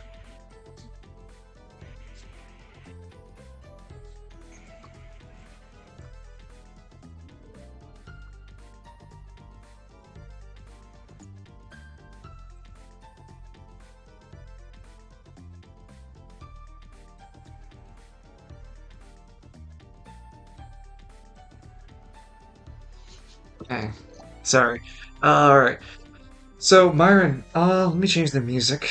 I don't really know if I have a OST in mind for the Sauntering Stallion. Figure something moody for it. For now, I'm gonna put the Shinra theme, because I think we kind of agreed that's like a U OST. That's Falcone's thing. Fair enough. Then I need something from... Or at I least... don't know if I want to be associated with Shinra Inc. I mean, I'm not against it. I mean, they give good dental. You know what? Fair. Why not just like I'm gonna think of something as wild Myron arm. feel about the Shire? The Shire. I'm thinking of something wild arms related since it's Westerner themed for the Sauntering Stallion. Since No, Edmund, Sauntering Stallion's based off the Prancing Pony. That's just a medieval tavern. I just wanted to stick to the alliteration in the original name and Sauntering Stallion, which is also a damn fine name for a starship. they're more a duck-billed platypus. The duck-billed platypus is an affront to Minimal's plan, all right? That shouldn't exist. What do you mean it has venomous claws? The hell do you mean it glows bioluminescently with like a? You see, it's a servant of the dark forces, clearly. I'm gonna use Sonic Mania OST Mirage Saloon Act 2. Did you say Mania? Yes, Sonic Yes. Mania. Fucking love that game. That's what I'll use currently as the Sauntering Stallions OST, just to represent that Edmund and well, when this is when Edmund would probably be there, but we're focused on Myron, so it has to be a different goddamn OST. Ah! Do something with Edmund. I'll look for an OST. Okay, well then I'll just keep playing the Edmund music then, while we do your as part. Okay, And the so what? I'm just playing an OST right now to represent the Sauntering Stallion. It has a saloon music beat to it. So while we're Almost there. I'm scared. who's there? I'm scared. Um, well, Edmund is out buying his book at the Market District vendors. Myron, we focus on you at your own personal study. Yeah, in Myron's room. The room to you, Myron, almost feels foreign. Like it's a completely different life from you. Sure, same name, same person, everything. It's just Myron, after being encapsulated in a small itty bitty prison for what felt like years, might have changed more about what you thought, like the perspective on things. Because looking at your current stuff, you just feel a little lost at all the jewelry you've left behind and some of the illusionary magic you've used. It's not to say that there's anything wrong with it. It's just, you know, maybe there's something with that Cimarillus messed with your head a little bit more than you thought. And being in prison kind of cleared your head out.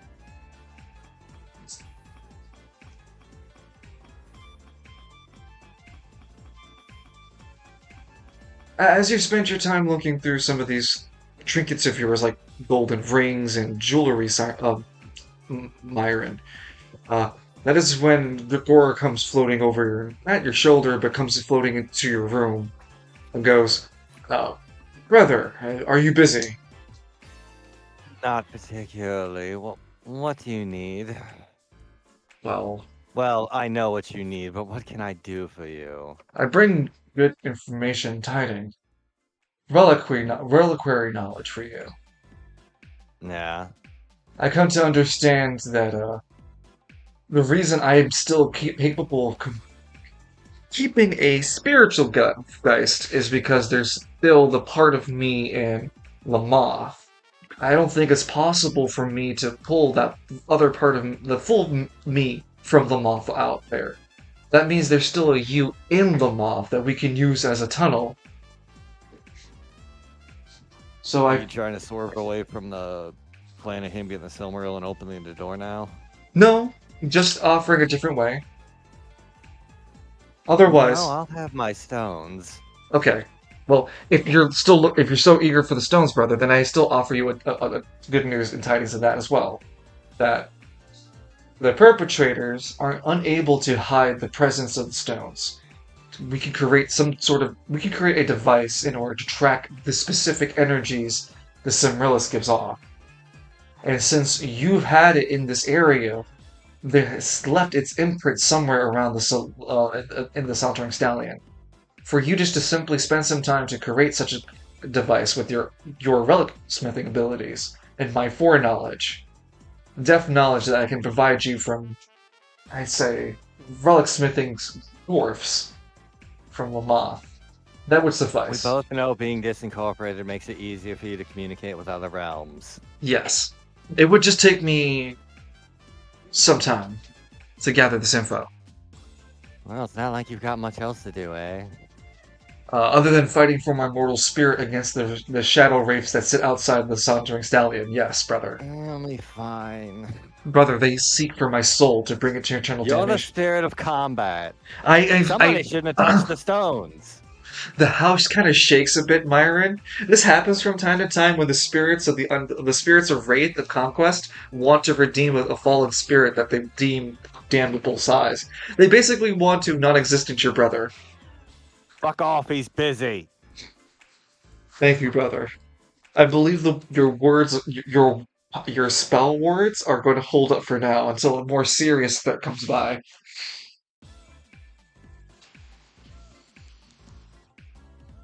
Fine, I'll make a ghost-killing sword. Brother, is that even possible? Should I be worried for you creating such a weapon? Have I angered you? Well, you did touch the stones, but you died for it, so I suppose that evens out. And I'm working with you, brother, to get back the stones. Yes, and McKinley did mention something about a place called the Emerald Isles that can reverse the flow of time. We might be able to reincorporate you.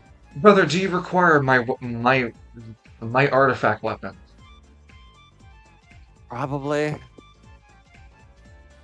It wouldn't hurt having your personal effects. I can only provide it to one person, and when I do so, I am bounded to the artifact too. I will be a living artifact, so to speak. Oh, we'll put you in the ghost-killing sword. No, brother, I turn into an Oh, artifact. it'll work. No, brother, I already turned into an artifact weapon. Kungal's Maul.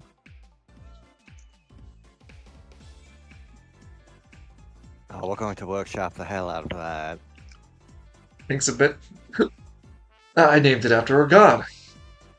Hungrel. Yeah, Earthshatter? both know there's but one god. Yeah. We've met him. I'm an atheist. He turns away, looking away from Myron. You've had one-on-one conversations with him, the one above all, and you're an atheist! Yep. So yeah, I could turn into an artifact weapon, but I'm bounded to the person that you tie me to it. So be careful who receives me, because they won't be able to change out of their artifacts. It's me, and that's it. Until you undo the spell. I don't know who I'd give that to, unless it's a very good weapon. It's an artifact weapon. Yeah, it'd have like it'd have like the power tier because it's an artifact. It'd have a very strong power, like a dice rolling accuracy and power. And not only that, its base ability would allow, after dealing damage, creating a quake-like attack afterward to deal a grid damage around the person who swung. Are you making Sauron's mace? I could be making Sauron's mace. Mm. There'd also be a once per battle mace move where you can smack the ground and just do a Quake 2 effect, knocking people onto the ground, and those who fail the roll very badly suffer damage for it. Oh, just turn yourself into the mace. Well, then I can't do the death stuff too. Oh, do the death stuff first, then. Very well. And don't get eaten by the shadows. It would be problematic to pull you Oh, back. no. When I go into the Death Realm here, I'm usually safe. I'm also very vulnerable when I leave myself to the Death Realm, so being here is very safe for me. The Shadow Wraiths, I don't know, maybe sometime in the near future they may come breaking through windows and being serious. You hear from the outside the window, Kalis? Not Kalis, sorry, Myron. Matalo! Matalo! I'm about to glory last plagas my hand upside the back of your head if you don't knock it off! The Sauntering Stallion It's not a big system. Yeah, the Sauntering Stallion over one of the upcoming weekends will experience a spirit showdown. in the kin to the Resident Evil 4 holdout. Oh, oh no! If only I didn't live with a spirit detective. So the spirits will also be animated using bones, Oh no! right? So in either a weekend or two going ahead, the Sauntering Stallion will be attacked. If it's left undefended, then what's it called? Gregor's soul will be pulled into turtle damnation. Yes, we can't have that. Things are already bad enough with the moth as it is without the aspect of magic there. I don't This want to think what's going on without him there. this is a medium threat. There wouldn't be a huge boss to consider worrying about. As it's been mentioned, this is sort of going to be either repeating thing or until the big guy shows up himself thing. Otherwise, they will drop rewards, and I'll go over those when we get there. Otherwise, Myron, you send Gregor back into the Death Realm, specifically to gather more information on crafting a tracking device for the Cimrillus. Is that what you like? The one guy's name, yeah. It'll Okay. make it easy to find them. They're kind of important. Okay. Because he will work on getting that for Myron. So let me add that onto the list of things. See about talking to Valindo. He's the one that's good at crafting.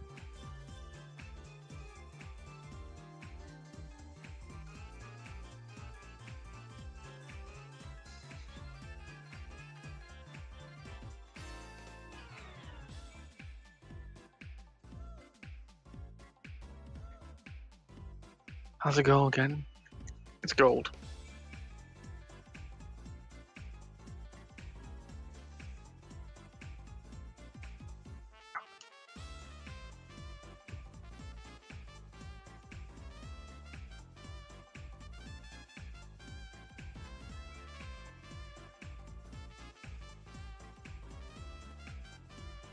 Okay.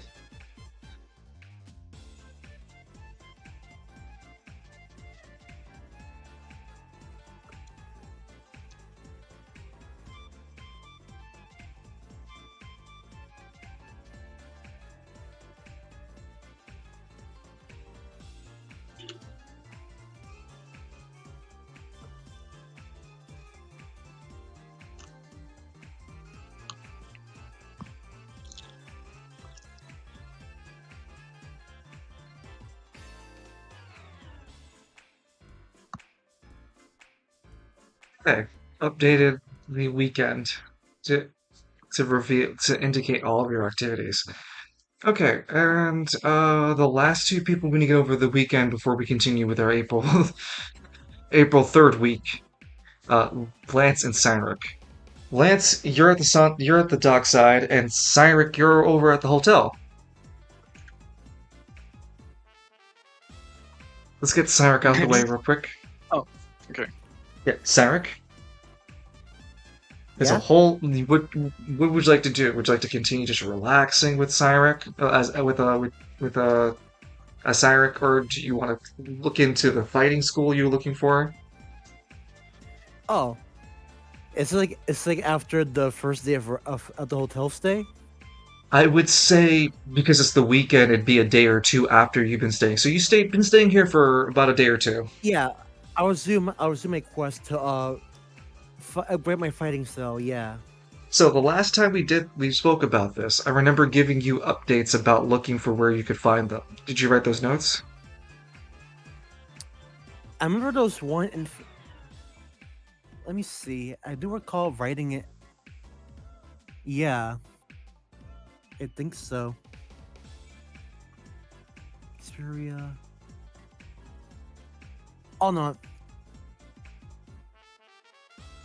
Yeah, there are three of them in the Hammer District, Gordon and Travail. Okay, and what was the one that Travail? I think it was Jim and Travail.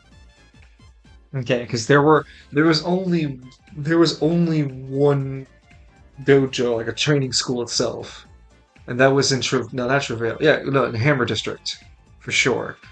Travail only has a gym for what you're seeking because it could train you there, but they're not specialized in it at a gym, and that would be in uh, Midtown Travail, not too far from where you actually are, somewhere across this strip.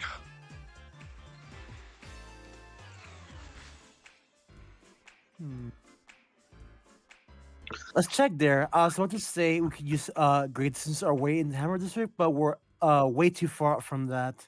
You can't great distance to places you haven't been to, but you can take the cab, which will they would take a 250 gold piece to take you there. 500 gold pieces to take you back when you're done too.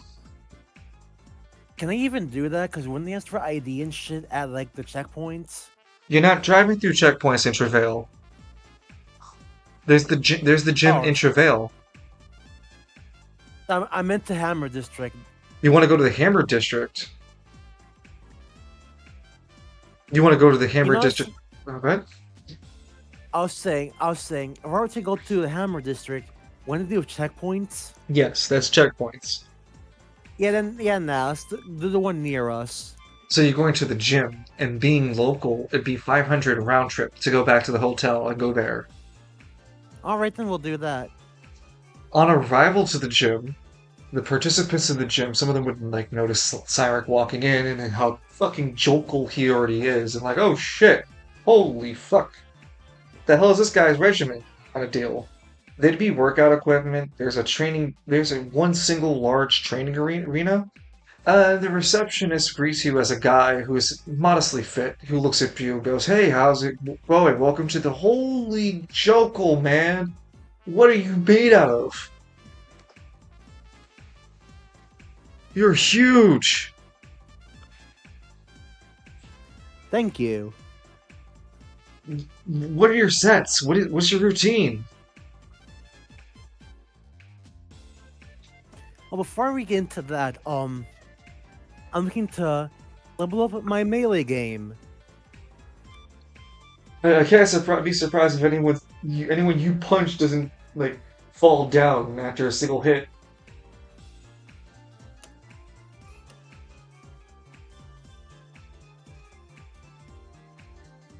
What can we help you with? What do you got? Well, we have general fighting, martial arts. We could train you in Travail safe self-defense courses. We have weapon self-defense courses as well. Uh, we do have a throwing. What would you call the fighting style again? The one turn evolve to a pancration. I mean, it's experimental. Calls it pancration. It's not. It's not unnew. Like we just recently got a spider for this. We also have a capoeira expert. Oh, we also have somebody who is a expert in the spectacular way. If you want to learn that. What? Hmm. We also have we also have boxing. Cons- We also have boxing, kickboxing, keto, general weightlifting, and those sort of things. What's the experimental one? Let's see what we can get out of this.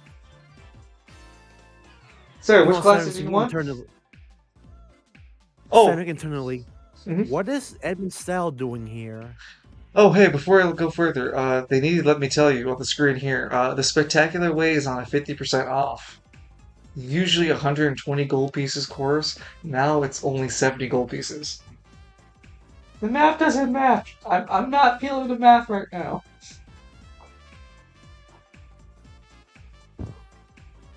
Interesting, but I know what I came for. Let's trade the experimental pancration course.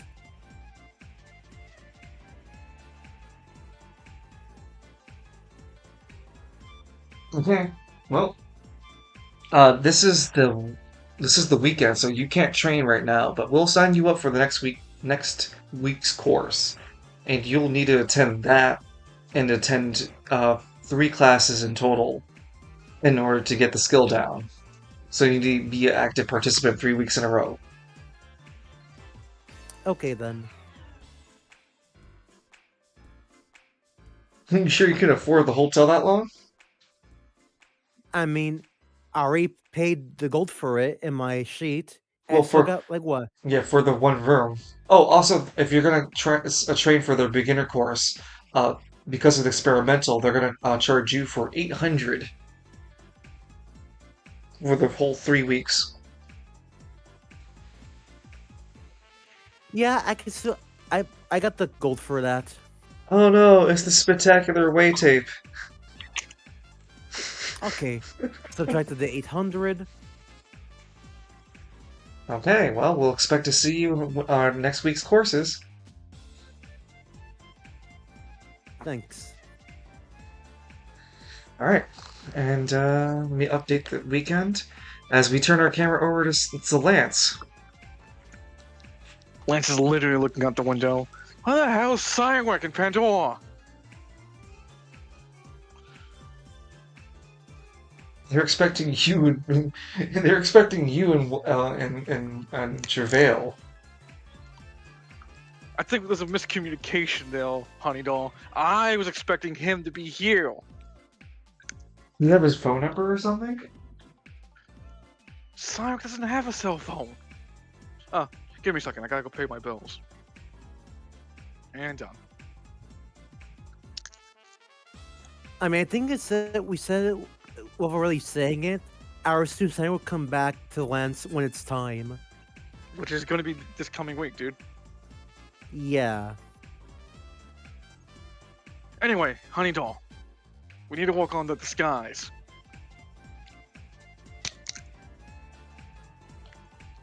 Bit, stop knocking down cups. The disguise. I don't have anything to help you with. And Lance, you made it. You already. Hana says she'll show up on the 3rd week to help you with the disguise. Wow. You can't train over weekends. No, yeah, I can't train over weekends, but I can get prepped up with some items. Hold on, let me see my inventory. Lance looks through his fucking inventory. He's like, "Oh, shit! I am out of healing Sitting in his little corner. Hey, can you get some cat food while you're there at the convenience store? He scratches his paw. I'll try. Don't try, just Yes. do. Oh, I want legendary quality. Thank you. I will know the difference. Hey, are you paying for this? No. Are you paying for this? Yeah, that's what I thought. You can't. Oh, I'm sorry. He sits up and takes out some of his bomb material. Do you want me to show you why they call me the bit bastard destruction of West East Bay? Huh?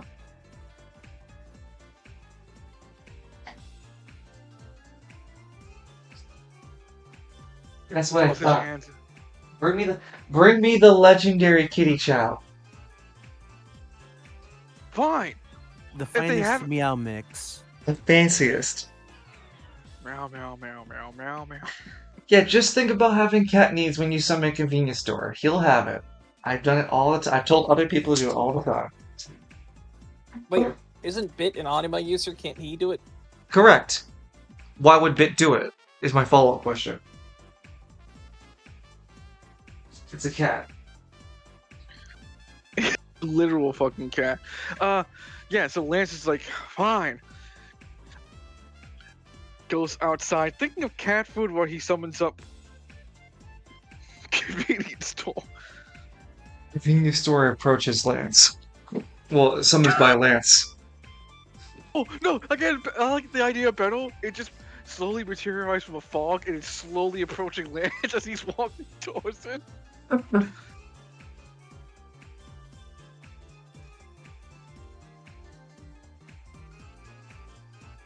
Okay, you go to convenience store.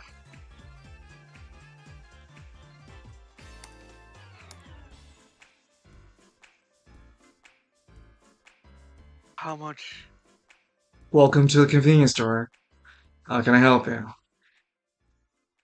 Hey, how much is that legendary cat food? Aisle 3, and it's gonna be 21,000. What? Do you have a membership card with us? I did promotion with you guys before. Hmm. Look, it's late. I'm gonna give you a good discount. How about 11,000? Sure, like so. I was gonna buy some potions, but I guess I'm not anymore.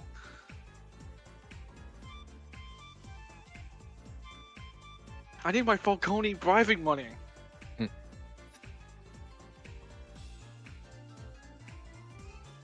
Hey, between you and me, I'm thankful for you for actually buying it. It doesn't that thing barely moves anyway. Oh yeah, 21 grand. I wonder why. Well, anyway, here. Anything else you can buy for us? How much is a potion? It depends on what your quality. Half heal. Half heal is rare. No, legendary. So that's gonna be 500. That's gonna be no, not 750 gold pieces.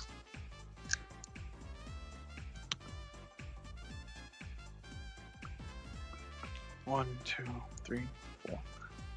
Ah, I'll take two. I'll take 2 healing pots of HP and 2 healing pots of AP.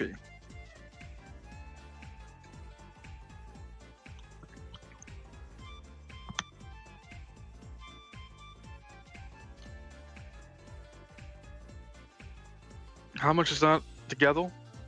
1 second. Gotcha.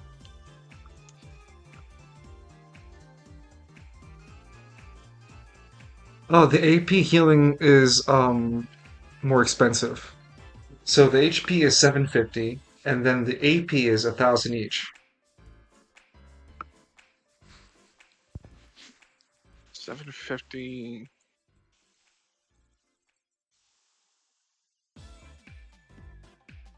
$150 gold. Oh, wait, sorry. Shit. It's 1,500 gold pieces for the healing, and it's 2,000 for the HP pods because each is So that's 1,000. 3,000. That's 3,000. 3,500. Yep, 3,500.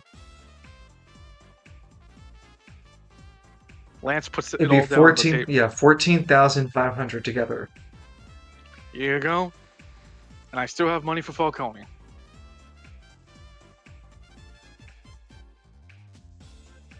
Okay. Ching. Man, your life must be awesome.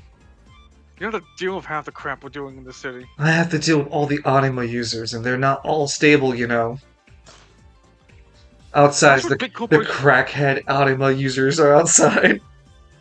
Like that's what big media wants you to think. You think this motherfucker wants legendary cat food? You think it would at least be onto better things like fresh chicken? Yeah, but they make it gourmet, okay? Plus, Lance can't eat legendary cat food, only the cat can. If he got legendary chicken, Lance could try to eat some. Bit plays the long. Lance gets back to dark side and looks at Bit here. Wow. Sit right there at him. He gets on top of it. Wow. I have no opposable thumbs. I require assistance. I'll be right back. I don't know. I'll get Huntingdoll to do it. It's crazy because they actually own a cat called Guy. Look, just be glad that Huntingdoll is even letting you stay here. Let's see. Alright, we begin our That's third 2 week. healing pots.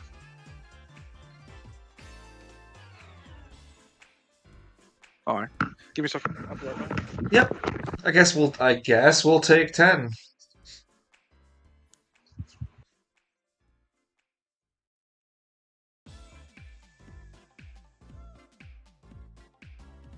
Can't eat cat food. No. Oh god. But is just doing this to troll Lance.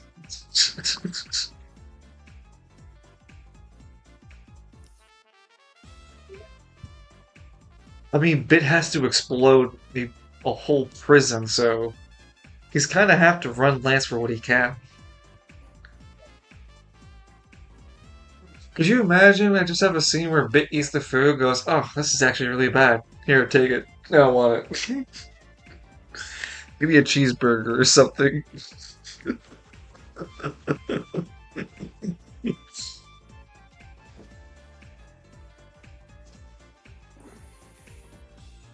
Oh.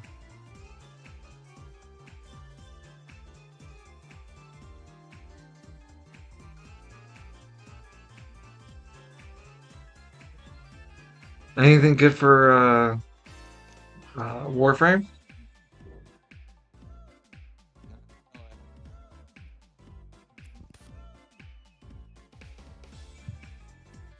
I'm sorry, I didn't catch that. Okay, let's. No. No, okay. Sorry to hear that.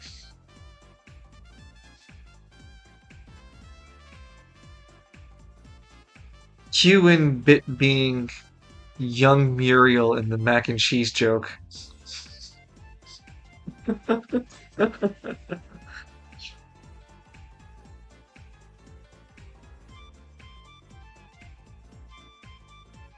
Want fancier cat food? Less fancy cat food. Why didn't you spend more for it? Ugh, it tastes terrible. Bring me the cheaper stuff. Mixes them both together. This actually isn't that bad. Hey Lance, how about you take a bite? Shoves Lance's face into it. I hate cat food!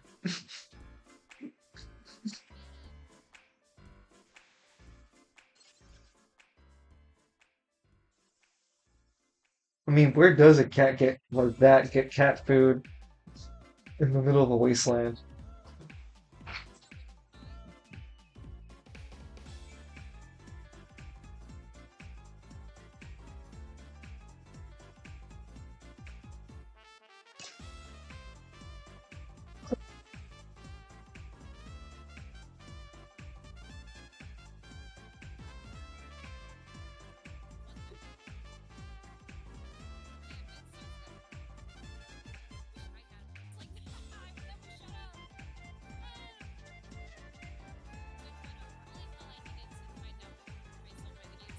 I think I can hear your video, Lone.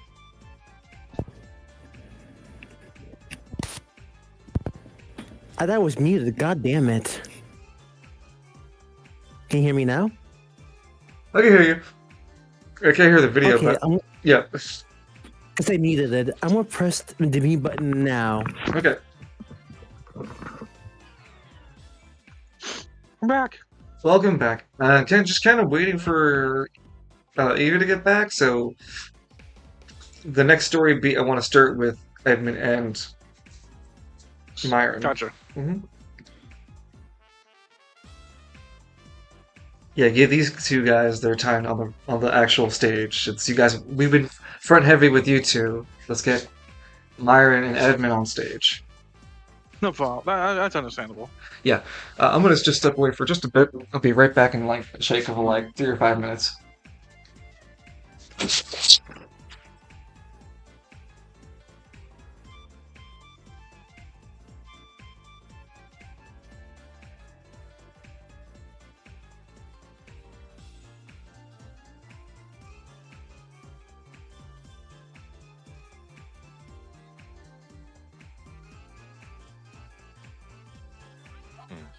Mm.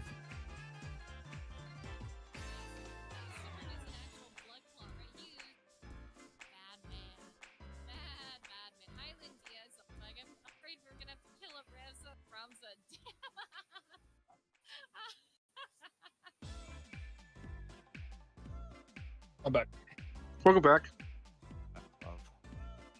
Yeah. Excuse Bless me. you. Bless you. Yeah, give me a second. Dungeon said, once since you and Kalis have been the focus for today's session, you guys will start off with this next week.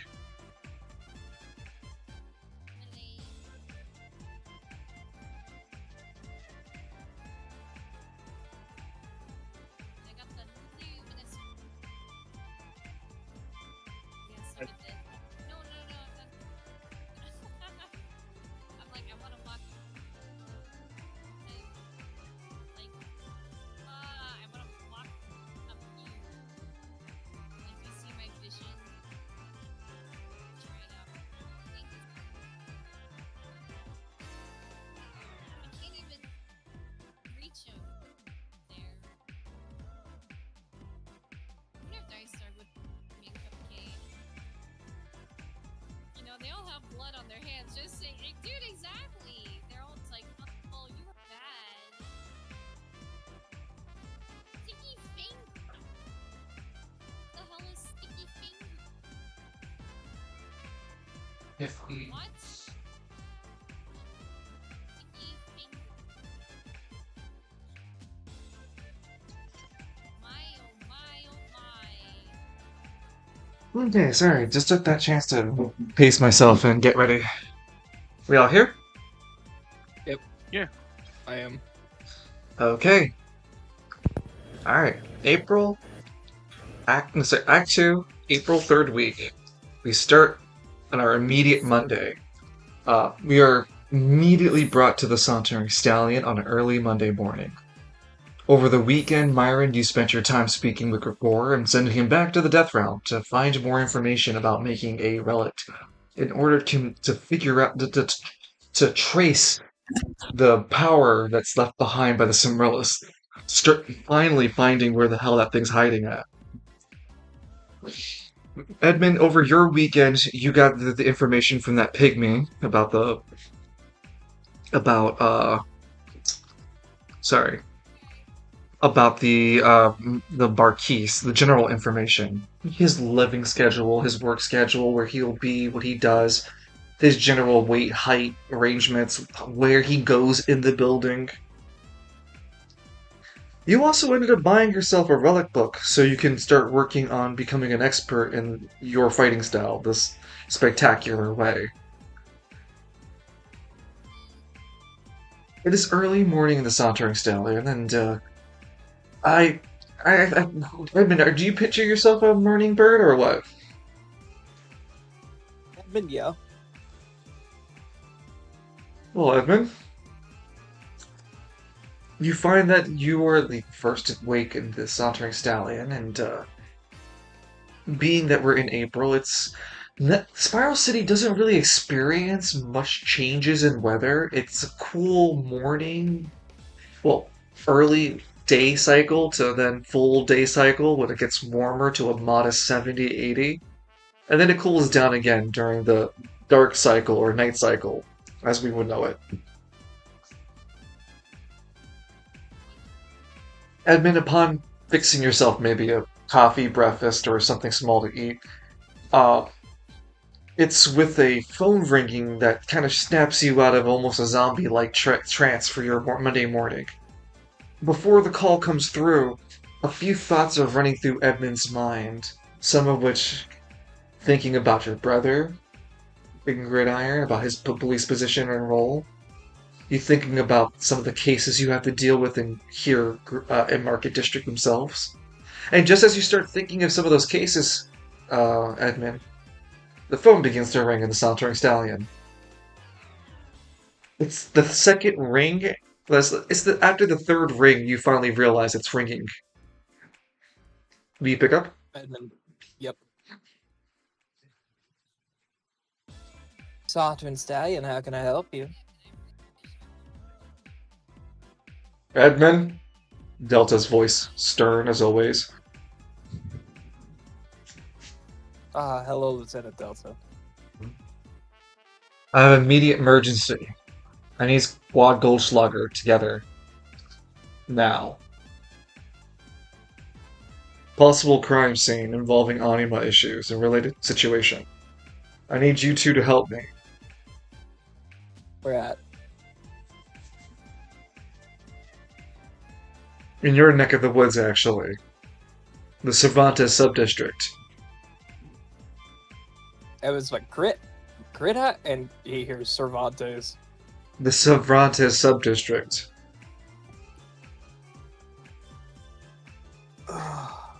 It's a domestic situation. It needs an immediate attention, though. There seems to be a reoccurring pattern in this crime scene. I've seen a few other crime scenes, and I need your immediate attention with my vision on it as well. I have a sinking suspicion we might have a serial anima killer.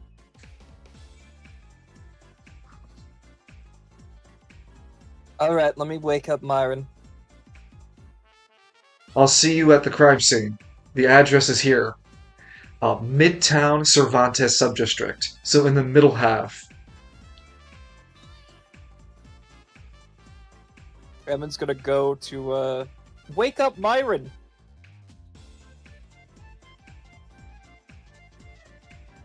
In his room, yeah, so you make your way back upstairs to the Sauntering Stallion. It's the second floor. And how do you try to wake up Myron? He just opens the door to Myron's room. He doesn't respect Myron's privacy at all. I don't know if it'd be locked. Would it be, Byron? No. So yeah, would you be awake as Myron an early bird? He sleeps very little. He finds the entire ritual of sleeping disgusting. Can you imagine losing consciousness for a third of your entire lifespan? Byron, I respect your privacy as an adult, but as the owner of this place, I'm still going in anyways. Going in anyways. So what would we expect of Myron this morning then to be doing?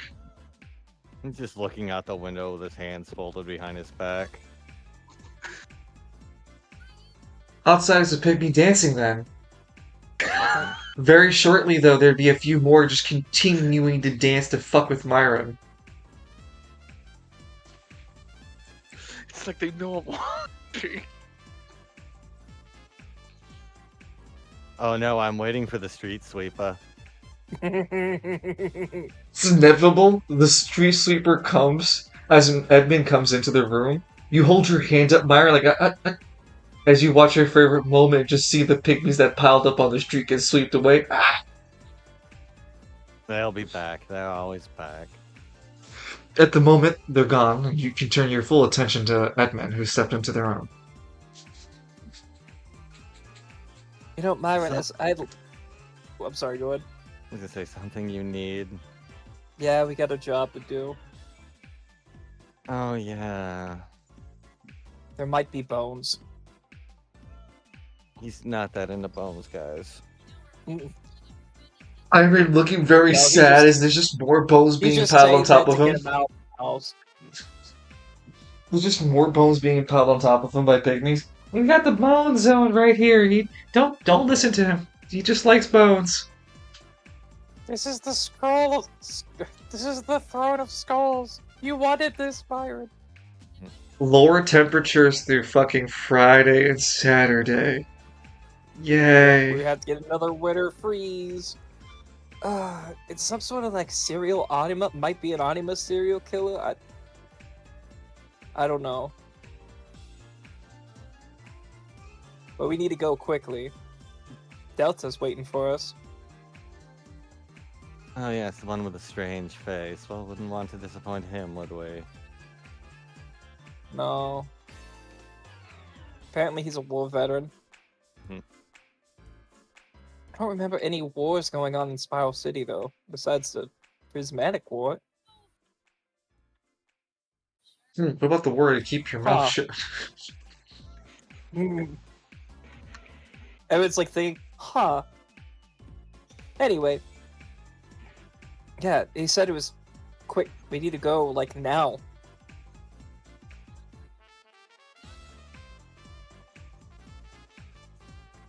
You lead the way.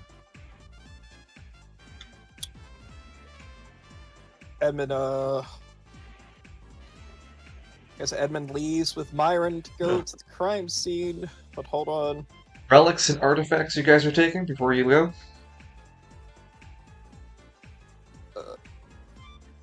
Actually, the black dog armor and the ice staff. Yeah, very important questions to ask the Or the relic smith, what relics you bring to the fray.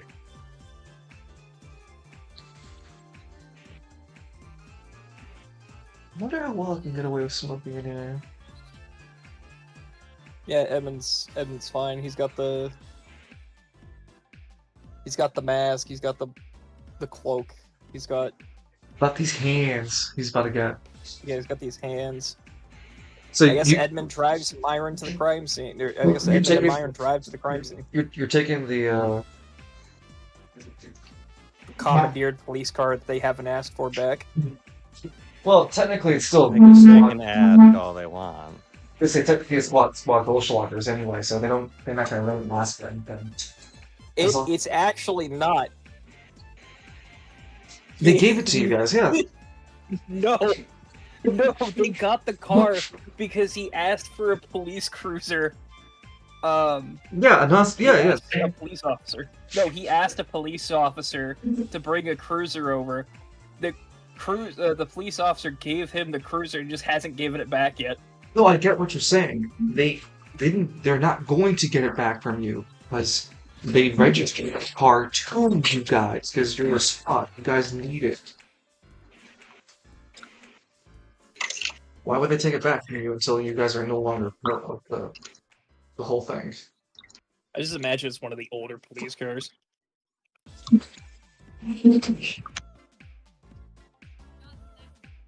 It's got a complimentary shotgun in the back of it. Complimentary. Yeah, it has a complimentary shotgun rifled into the centerpiece where the emergency stop pull brake would be.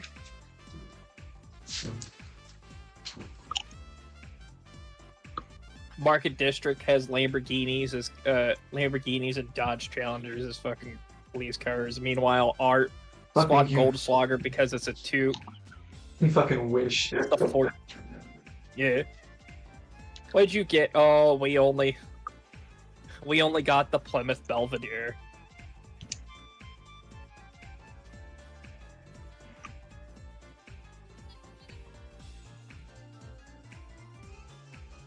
Two of you buckled up driving and buckled up into the cop car, into the Goldschlager police car, and you guys drive off to Midtown Cervantes subdistrict.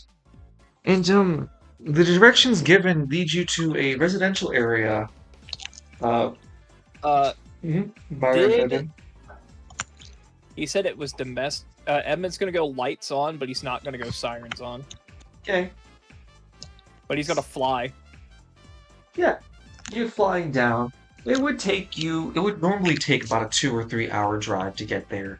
With you flying down with lights on, there's some issues from here or there just because people are like, oh shit, there's a cop behind me. It'd still take you about an hour and 20, but you get there regardless at a very fast rate. As you arrive onto the scene, you can see there are a few other cop cars and there's a medical wagon as well. The area seems to be already coordinated off, and the general pop are gathering around being suspicious and trying to figure out what's the situation.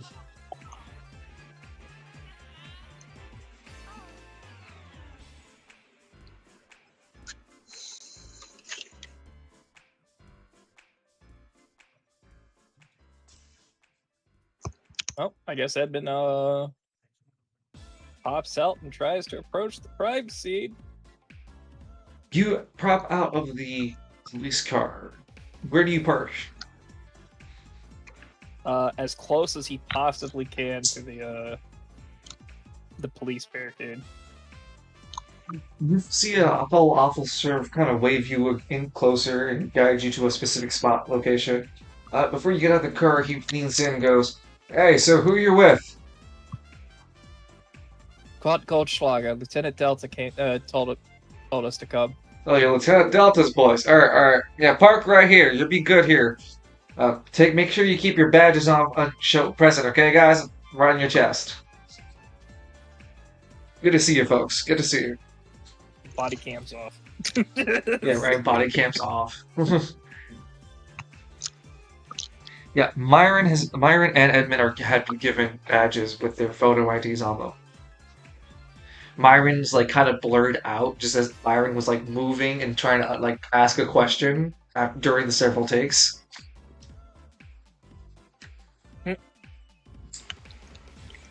Otherwise, it just photo IDs of you guys being part of Squad Goldschlager. Hooray! I'm just gonna wear it on his like hip. Okay. When you get out of the car out of the parking, you can see Delta coming out from down the steps from the building, making his way down the steps. Delta is wearing a brown duster cop jacket. It's fitted for him. He wears uniform black pants. He has his badge on his left shoulder piece, and he has his photo ID with a picture of him wearing his face mask. His face mask is a black face visor in front of him. It has no visual identifiers for anything other than just being a black visor. It has silver linings around the side of it. He likes to wear a hat on top of his helmet visor. Edmund, he approaches you when he notices you. He flags you to come closer to him. He does. He follows suit. With you saying it was domestic, I didn't want to turn the lights on. I didn't know how, or the siren on. That's alright, that's alright. Good to have Goldschlager around. Both of you. Myron, right? Yes. The first time I have you on the field with me, so let's make sure that you're not unstable, right? No. That's what an unstable would tell me, so I'm a little nervous about you, but I'll keep it I'll keep it a $150. I need all the help right now. How good are you guys about analyzing crime scenes? I believe we're beat cops, not forensics. There's a difference. Okay, how well are you tracking anima power? Does it leave a residue? Is it traceable? Is it identifiable between one anima user to another one? Assuming the justices are able to track them, I'd say there is something. Well, I don't have access to the Justice's data network for anima users right now. I'm relying on what I have here with you guys. Can you guys do something like that?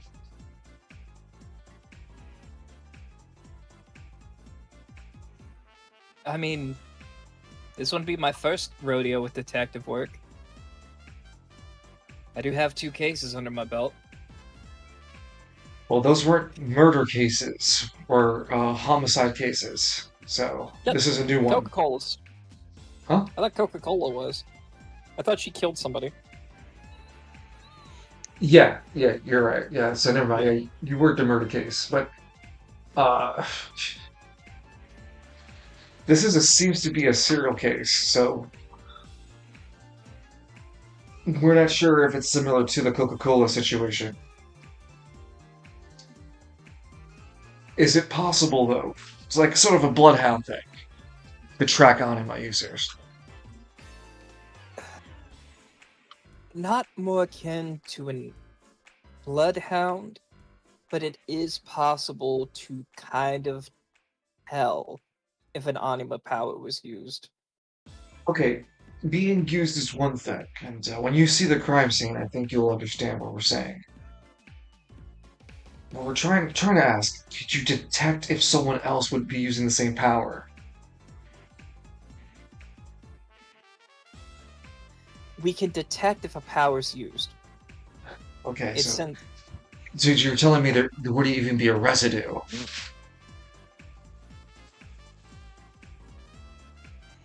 I can see. I can Oh. see what we can do. Because Oh. every anima is different. Okay. Delta takes out a cigarette and puts it towards his helmet. There's no mouthpiece or anything. It just lights a smoke for himself to smoke off of. I'll take you to the crime scene. It's a little intense. How comfortable are you seeing a corpse? Oh, the bone's still there? I grew up in Gridiron, if that's any consolation. Well, there's no gore, there's no blood. We have a victim that That's there's no break-in either. We have a victim who doesn't seem to have suffered any external wounds or injuries either. The state of the body is horrific. It's definitely the work of some level of anima user. If not an anima user, then some kind of sick freak with a relic that we gotta stop. I've never seen a relic like that though, so that's why after I got the photographs over the phone, after I got the photographs over the spiral net, I had to go in person to see it, and I confirmed it. If you're beat cops, then I'm not requiring both of you to go in there. I doubt whatever's in there will unnerve me, friend. Lieutenant Delta to you, Myra.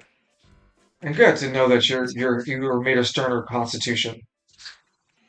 Bravery is definitely not bravery, but courage is it is not the merit of man. It's just the stepping stone of which one uses to idolize himself in that the grandeur. Anyway, go ahead and check the scene for me if you would like.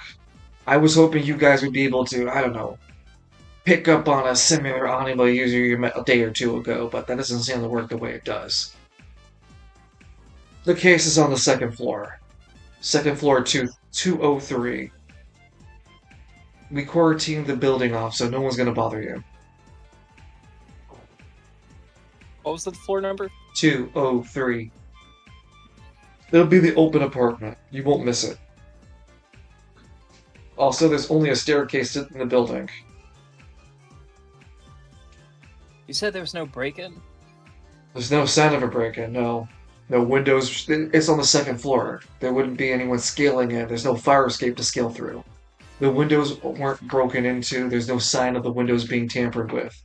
The windows seem to have been settled on their resting place for quite some time, too, with dust indicating as such. There's no damage to the front door. There's no manipulation to the locks. We just have the cadaver, Samuel Davison. Junior or senior? Neither, just Davison.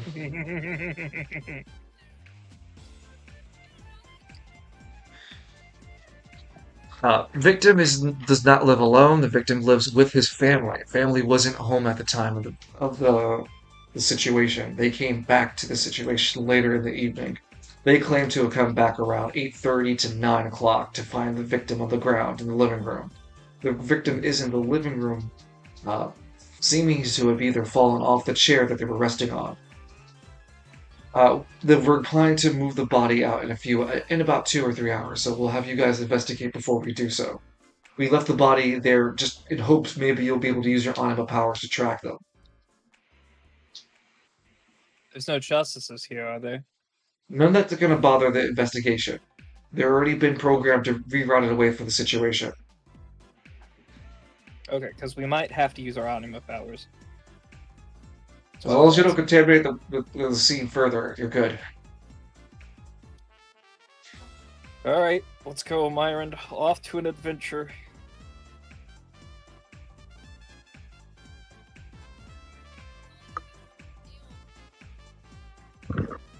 Myron, as you make your way with Edmund, you stop for a moment.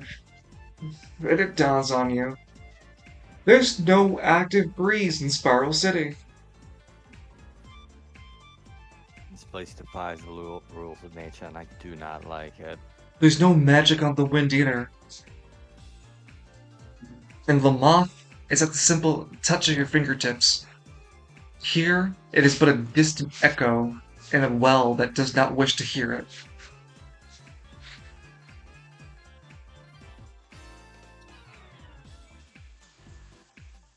Unnerved, though, you make your way into the apartment with Edmund waiting for you. The two of you take the stone staircase upward. A few of the apartment attendees stand out from their own little not windows, but their own little doorways and frames. Each either wearing their own nightgown or some respectable clothing to watch you guys walk in. varying from elderly to the youth, people watch you guys walk up the staircase before getting into room 203. The room door, as told by Delta, was left wide open, and there are several investigators on the outside of it taking photos. A few of them notice you approaching, both approaching, and leave you by like stepping down, like, "Oh yeah, you're the squad. You're the Anima squad, right? Yes. We'll give you some privacy." And they step out, leaving you and the entire apartment alone. There is a noticeable dead person smell in the air. It's sour. It's definitely got a rotty smell to it. They've been left there, definitely, for quite some time. As you guys approach into the house actual, there's a hallway that leads into the main living room. And there are already tape around the victim's body and the body of the victim itself. You can choose to investigate the corpse area. You can choose to investigate the kitchen area. You can choose to investigate the apartment around the corpse, the living room around the corpse. And you can check the corpse, of course, itself. What would you guys like to do first?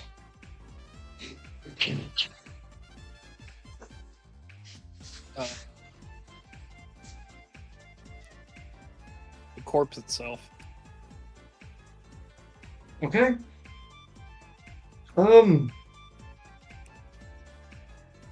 Myron has seen many of corpses across many different battlefields. Seeing this one so shriveled up, it looks like a raisin. It does not look like a natural death. It looks like a really painful way to go. Edmund, you don't have such experience under your belt, though. Make a intelligence check to just mentally keep yourself, because this guy looks like a hollowed out raisin skeleton, shriveled up zombie thing.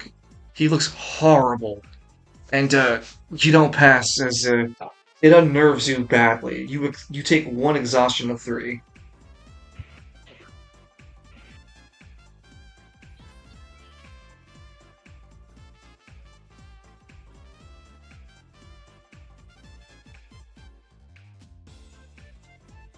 The body of the corpse is sitting. Looks as if they were sitting like on the chair before they fell over, and they still seem to have this posture of sitting there. They seem to be mummified, holding their arms up in some sort of protest, but their body is mummified, but like in skin leather. There's no hair on the victim either. There is also no clothing on the victim either, noticeably. Their left hand seems closed.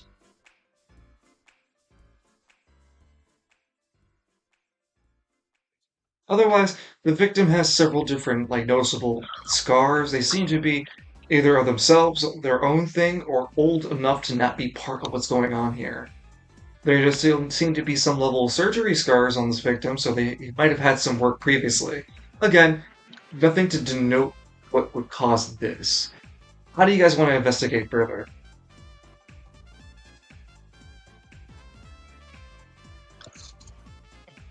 Man's gonna scan. Okay, make an intelligence and range check.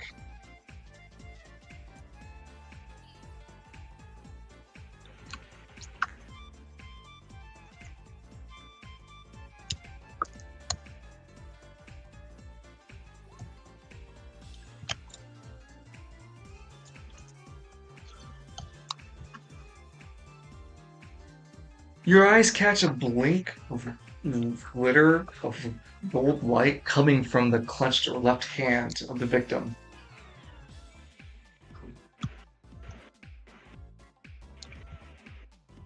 Anything you'd like to do, Myron?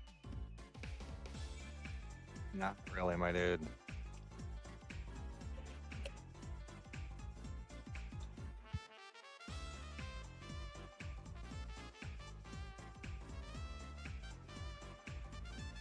Evan's going to, you say there was like a faint gold glitter in his left hand? So he's holding on to something? He's had his hands closed, his left hand closed, He has them both of his hands in protest. Shriveled up, of course. Edmund's gonna call out to one of the investigators outside to bring him see if they have any gloves on him. You look around to see that they have left the hallway completely empty to you. Though, when you look out the door frame, there seems to be some of their personal equipment left behind for you, such as, uh, pliers and other type of tools for sensitive work, including glove sets as you wish. Yeah, Emma's gonna put on some gloves and then head back in to try to open the dude's hand. Oh yeah, it takes a little bit of time, but you finally uncouple the hand, and a sparkling gold coin sits in his hand.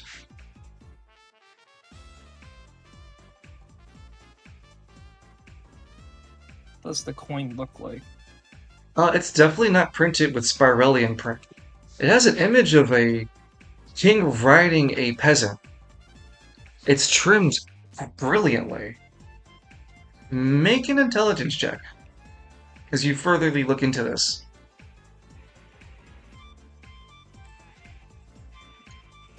I'm gonna junction.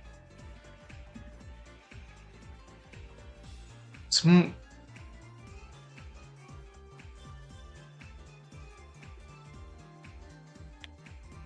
I'm just rolling not hot today, Jesus.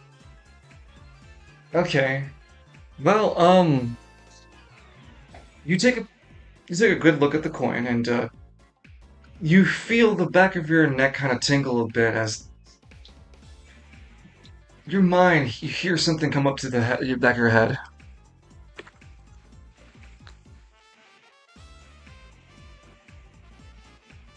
As you take a better look at the gold coin in hand.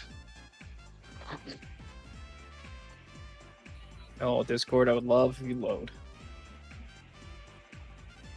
Nope. Edmund drops the coin on the ground immediately. Well, I didn't hear you say you grabbed it. Oh no! Yeah, no, you just were Edmund's looking not at gonna, it. Yeah, Edmund's just gonna give this thing the side eye. The gold flickers just one more time before turning to the silver piece instead. Is there any changes to the silver piece? Still has the same iconology.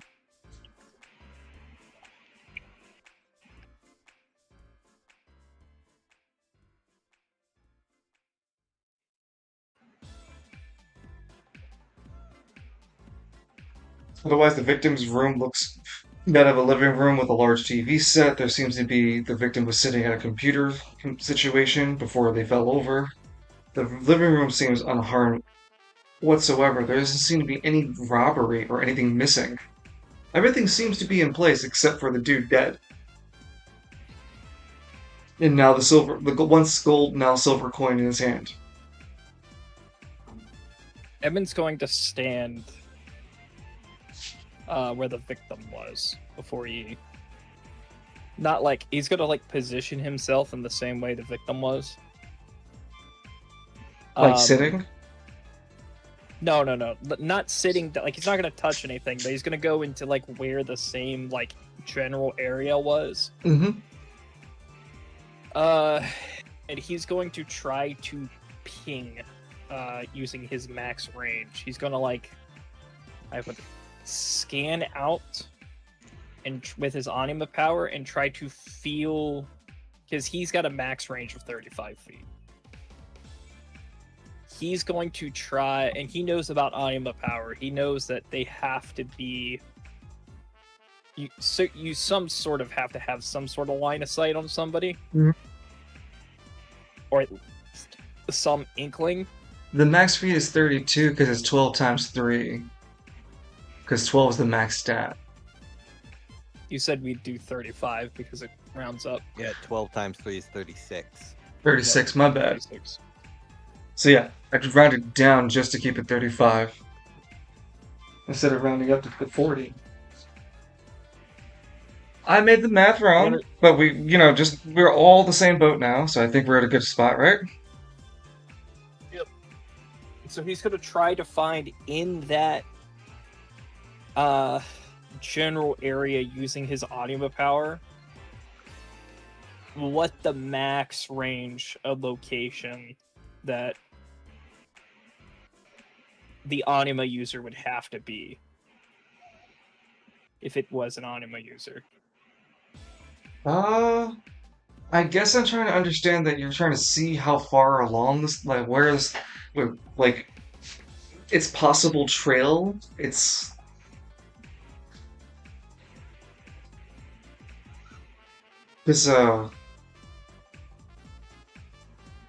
I think you could do that if you use your green form.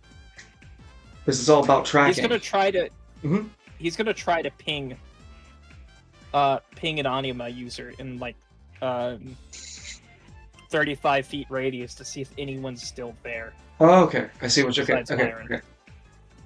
Okay. Yeah, Myra's standing next to you going, "Hey, I'm right here." Mm. Okay, spend 1 AP to do that. You don't have to Yep. make any roll. It's just spending 1 AP to send it out from you. So yeah, Myron would feel it. The coin would shine again, brightly gold for a bit before turning back to silver. And there'd be no other noticeable changes in the environment. Oh. Oh no. Oh, you would also hear the same message in your head again. I'd rather not. Coin, please stop talking to me.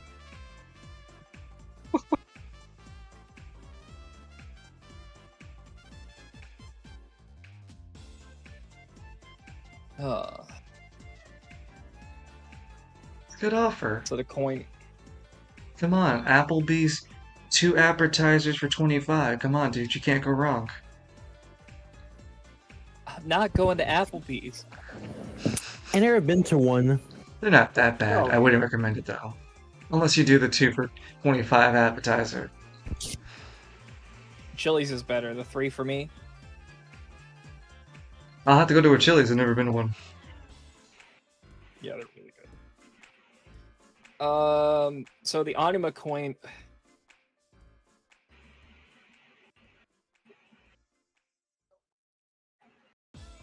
This dude ain't giving off any like decaying amount of anima power, is he? There's no anima residue off of him, no. It's strange though, if the guy is definitely dead, there doesn't seem to be a large amount of flies or anything around him. Seems really unnatural.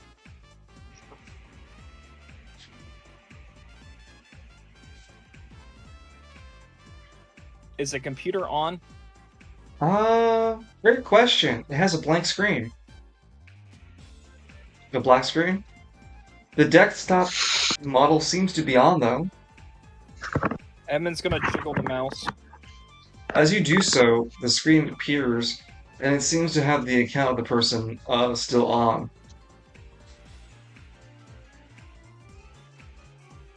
When you push for a prompt, it allows you to slip past. It doesn't seem the guy left a password or anything.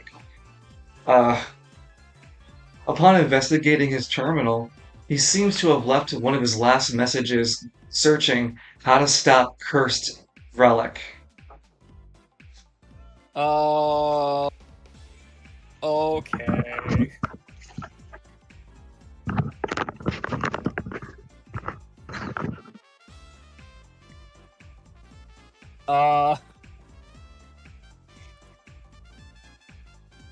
Edmund's gonna call Captain Delta on his phone. Dr. Delta. Dr. Delta. Delta, Lieutenant Delta. There's a few moments of a ring before Delta goes, "Brief me. What'd you find?" Well, it's definitely a murder. Well, yeah, there's the body. You can see it. It's clear as day. Unless you anima users are into getting that kind of sucked off. No, not today. It's It's a relic. It was in his hand. There was nothing in his hand. What do you mean there was nothing Hold in his on. hand? Hey guys, did you find anything in his hand? Yeah, that's what I thought. Yeah, look at my notes over. Yeah, right here. He's holding his hands out in protest, both of them open palm away from him. He's gonna look over at Myron. Okay, then You this found guy might something? have been an anima user. Yes. Well, that's why we called you in then. Uh, is there anything on him that can detect that he's an anima user then? The coin that you can't see. Alright, so what kind of coin is it? Details. It's, Can you Emma's see going it? to Emma's going to describe the coin. A king riding the Wait, peasant. can you see it right now? Emma's not currently looking at it. Emma's going to turn to try to look for the coin. It's missing from his hand. Oh, by the spire, it's gone. You said you could see it. Now it's gone? It disappeared. I have it in my notes. King riding peasant. It looked like a king riding a peasant. It was sparkling gold, and then I had to use my anima power. It went silver. I had to use my anima power. It turned gold again briefly. The guy's computer terminal was on, and his last searched for item query was how to stop a cursed relic. But if you can't see it, and we can, that means this relic is somehow tied to anima. The victim is not a recorded anima user. How did a non-anima user get attacked?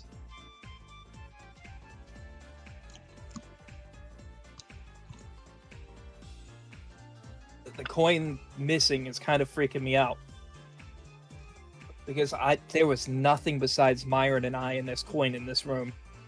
There was nothing in a large raid. I wasn't getting anything besides the coin and Myron and myself. And it just up and disappeared. Scan again. We have the area locked down. It's not like the coin can leave. Edmund's gonna scan again. It's coming from the bathroom. Oh god.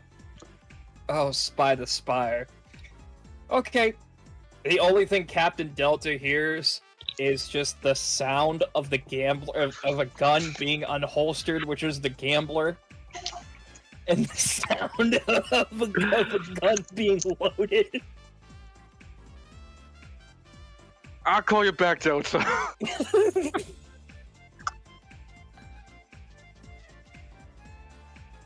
My God, Edmund, the signal's coming from the bathroom. And Edmund is Edmund's gonna hang up. Okay. Delta prepares everybody downstairs to get a blockade on the building, making sure no one can get out or in.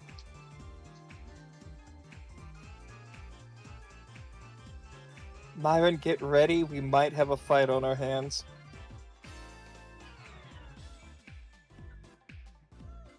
Edmund is going to pump AP into the gambler. One per bullet. It's got a full charge. It's gonna be fully charged. Are you kidding me? Mr. I shoot first, ask questions. Yeah. No, with the coin talking to me, we're not taking any chances. Hey, Edmund, you've managed to follow around the bend of the hallway that leads to the bathroom door. You can sense behind the bathroom door that that's where the last presence of the anima you had felt earlier. It felt similar enough to the gold piece coin that you were following earlier. Because you had pinged it twice earlier, and it's become at least familiar enough for you. Myron standing behind you, I would assume. Edmund's gonna open the door as fast as he can. Oh, the door. There's no light in the room. Though there is a bathtub, there's no light in the room. There's no light turned on. The lights are off. From what you can immediately see, there's a toilet, there's a sink, there's a bathtub. It seems like a regular bathroom. I'm just gonna turn the light on. Yeah, bathroom. Looks regular. Evan's gonna ping again. Spend another AP. It's definitely in the room. It's the coin in the room with us. The coin is definitely in the room with you.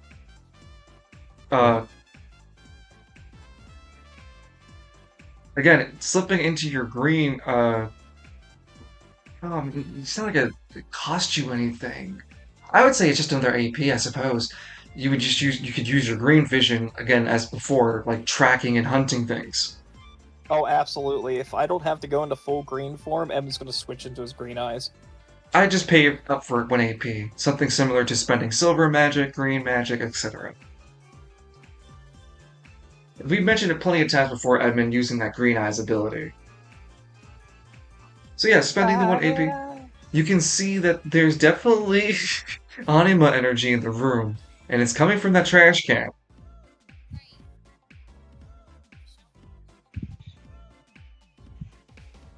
Evan's gonna slowly approach the trash can.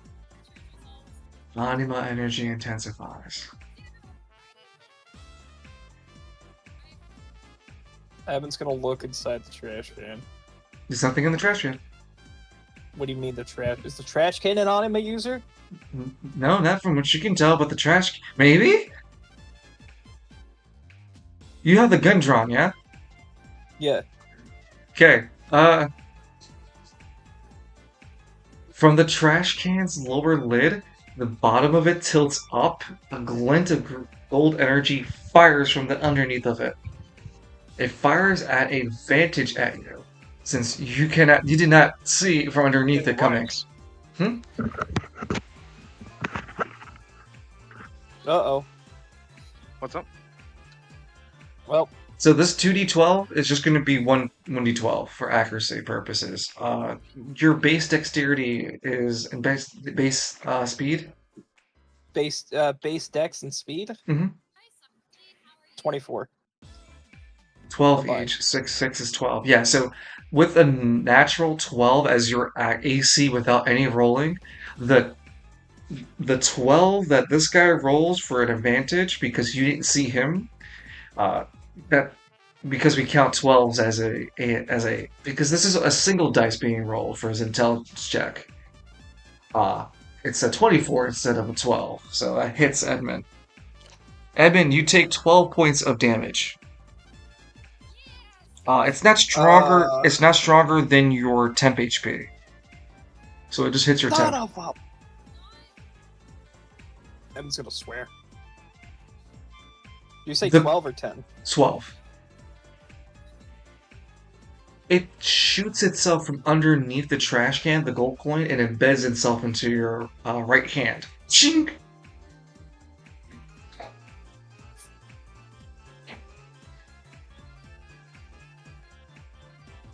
And you can hear the gold coin speak to you again. Just for a day. Be a king. How about we not? Edmund is going to turn the gun upon himself. To the coin in his hand. Full knowing that this might kill him. Please don't do that. Don't shoot himself? Is that your wish? Oh no, you are not. I'm not falling for these contracts. No, get out of me. If you wish it, I will. I'm not wishing for anything.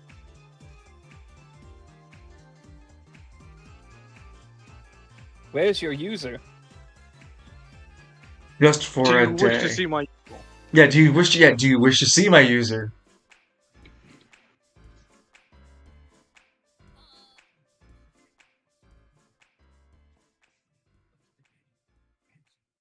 Wait a minute.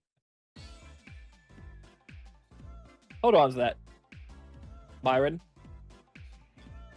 Emma's gonna show Myron the coin. that is currently embedded into his hand.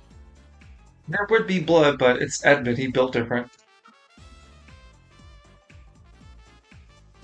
It's trying to talk to me. It's making me want to make wishes. I wouldn't. That's what I said. But Myron wouldn't also go on to cable TV. You shouldn't listen to him. Its user is somewhere in this building. I can show you where my user is if you wish. I'm not doing that.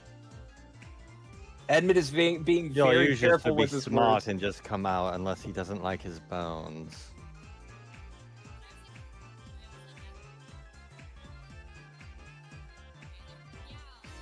Are you a construct? If you wish, I can tell you. It's just gonna answer that everything lazily. I just, you know what? Light the house on fire. He'll come out.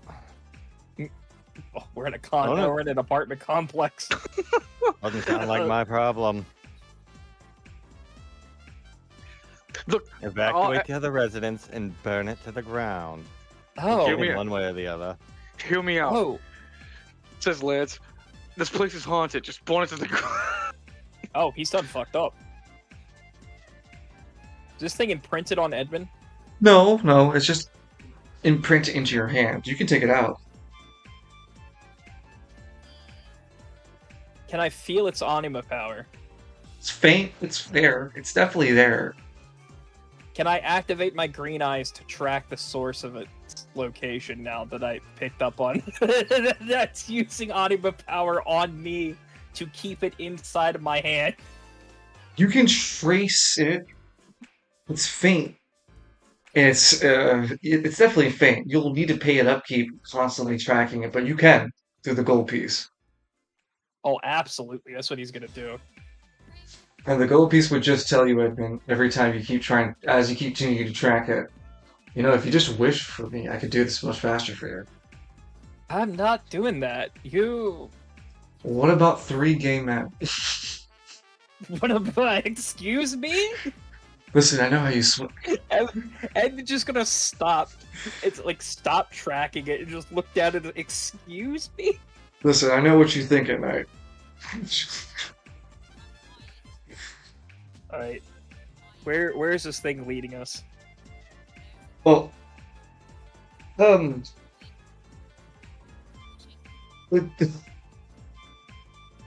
has begin to lead you south, further down, even past the Sauntering Stallion, eventually to the borders of a Hammer District. It's still leading you Oh. from the Hammer District forward. Can we get to the Hammer District from here? Yeah, you can travel. You just need to produce your IDs.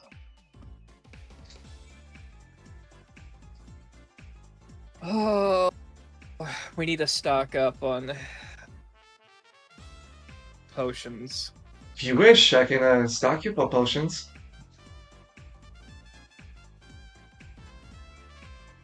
Evan's gonna cock the revolver and point it to the coin. I wish you.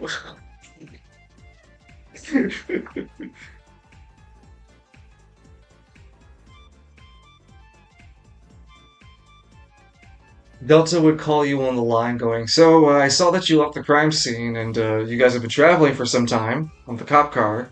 Any new leads? Yeah. So the thing decided to imprint itself upon me, Well, and I'm you're following not its cursed. animus trail. You're not cursed by it or anything. It shot itself into your hand and it attacked you. No. Yeah. It attacked me, and because it attacked me, I'm not. I don't want to talk about what I'm doing with it, but Captain Dels, are you familiar with the phrase FOFO, F-O-F-O? Go around and find Is it out. Delta? Yeah, that's what that thing's doing. Oh, well. Be safe and keep me updated. We have We have the Marquise breathing down our neck about update on the situation. There were 3 other victims in similar conditions. Each victim having a similar case being that they were non-anima users. There's no identifiable trace so far, and we're looking into all their history, financial details, everything we can relate, especially with the silver coin. Spiral City It's doesn't have a silver coin in our circulations. it's leading us to the Hammer District. I give you the authorization to continue investigations. You are not authorized to perform any arrests or detainment while you're in the Hammer District. You are allowed to observe and confirm the identity of the Anima user and report back.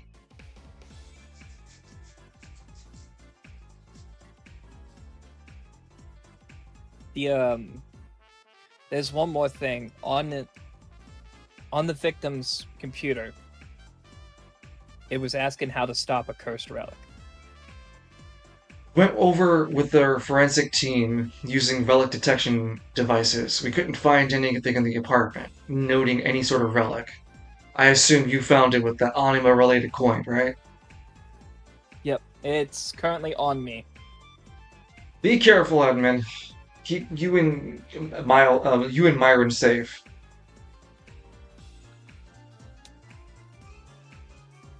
Will do.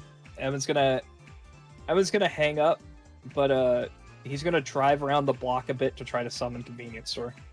Convenience store featuring drive-through. Oh, this is very convenient. Yeah, you pull up to the convenience store now featuring drive-through. Hey, how's it going? I'm the drive-through pygmy.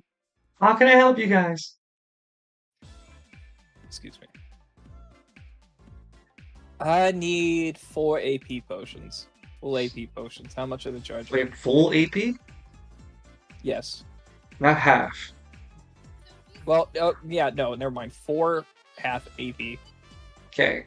4 half APs are 750 a bottle. Look, it's 1,000 a bottle for AP.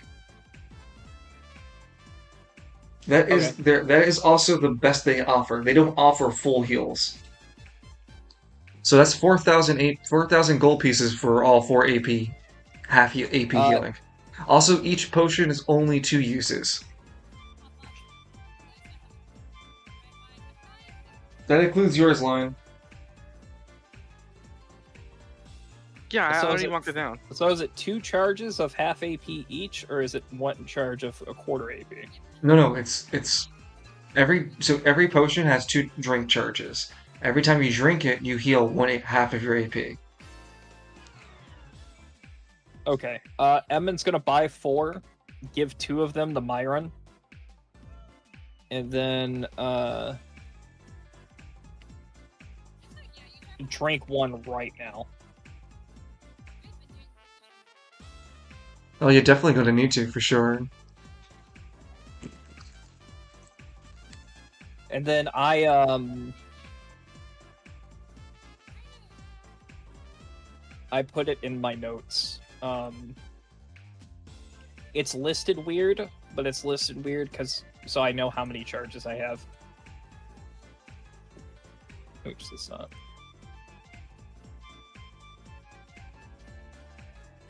There we go. That's how much gold Edmund has.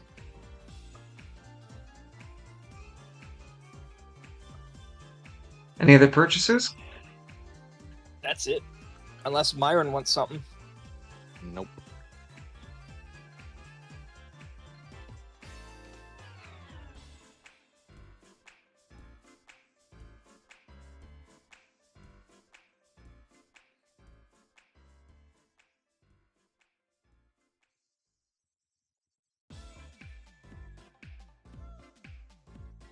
All right, then we're heading off. Off Okay. to see the wizard.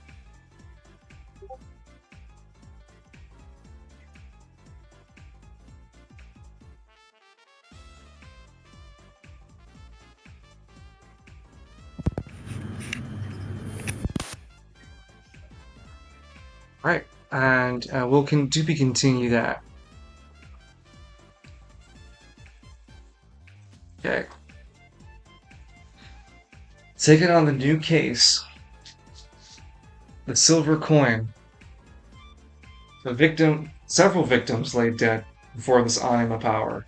And now Edmund and Myron, part of Squad Goldschlager, are now taking on the case to track down this nefarious anima user, and whatever ends it may lead them to. They are currently traveling from the Cervantes subdistrict to the Hammer district to continue chasing after the presents left behind by the coin. Before leaving the Cervantes subdistrict, I have been summoned the drive-through of the convenience store to get 4 potions.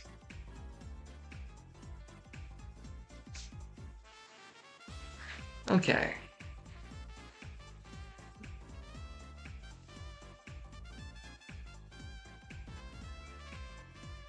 Lance and Cynric. Okay. Cynric, what do you plan to do for this week? I mean, a week has passed, right? I mean, you checked in,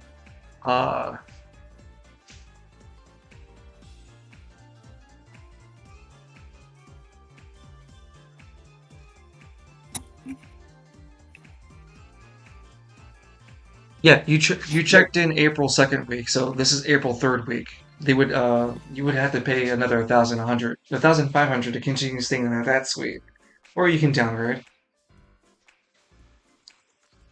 Hmm. Well, I think I should return to Dockside with tomato, lance, and honey doll. I'll be right back. Yep.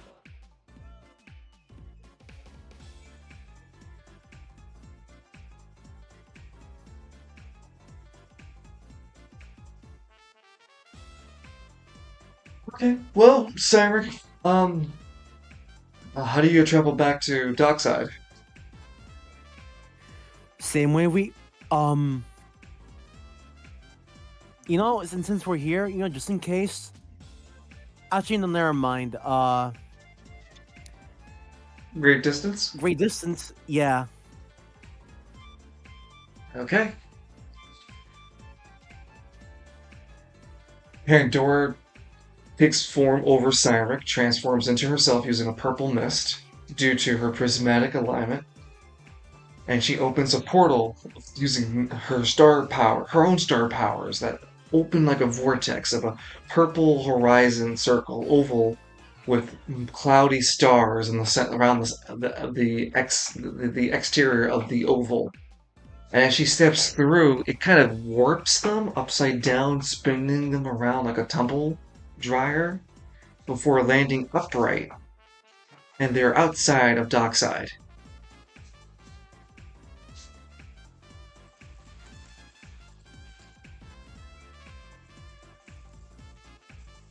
Here we are. Oop. Dockside. So take over, big guy. I always get a lot dizzy when I do this. Thanks for your hard work. It's still a little off-putting for Cynric, but after a few moments you regain yourself and you're at Dockside. Dockside seems to be busy. There actually seems to be patrons.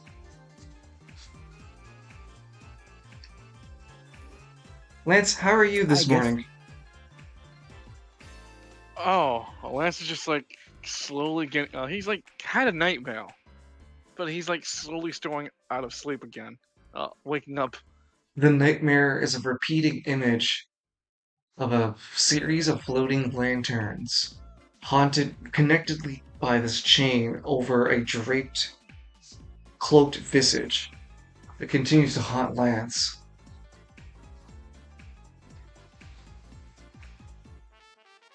I don't want to talk about it.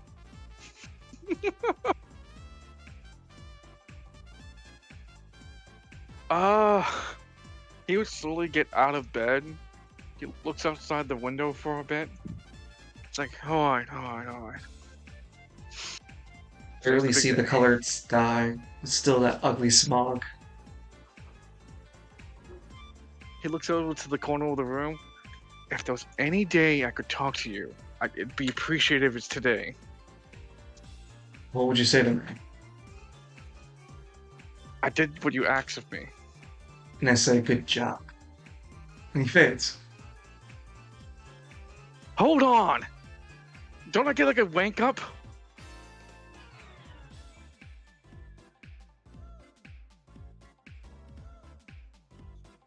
You know, at the very least, Lance will take out the the thing, the Pit Boy / watch. I at least want to use this as my devotion to Blue.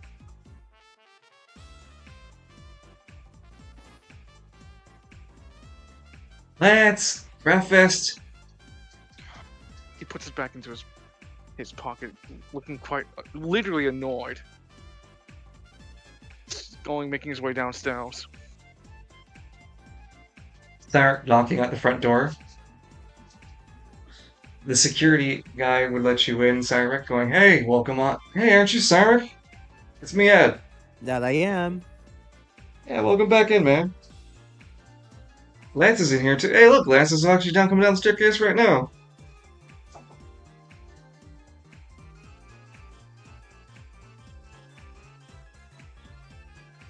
Yeah, Lance has brought this weird cat with him too. I'm not a weird cat, I'm just a cat. Yeah, he's the cat I need. Yeah.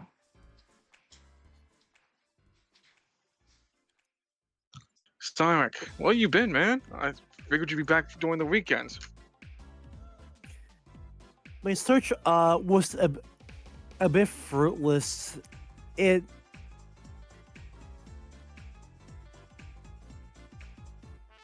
It's kind of unfortunate if you really think about it. At least it was a nice hotel to stay in. Wait, where were you hanging out at? Javale or someone? Yeah.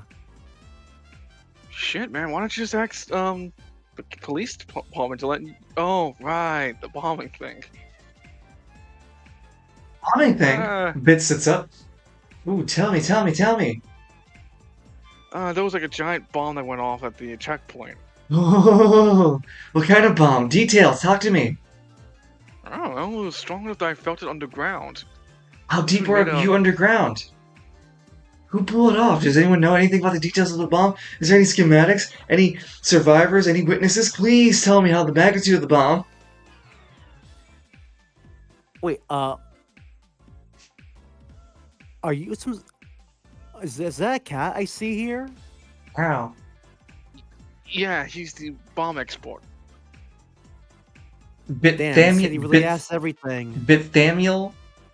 Bithamilton at your service. I call him Bit. You can't nice call to me for meet Bit you. for short. Sorry, Daniel, but I was the one who made the bomb, so I couldn't fill you in on the details. And the one who did, sadly, no longer with us.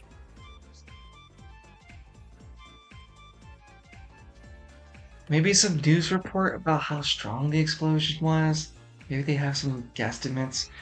Oh well. It was an anima bomb, at the very least. Oh, I have anima bombs.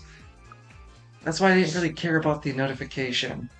I should have paid more attention.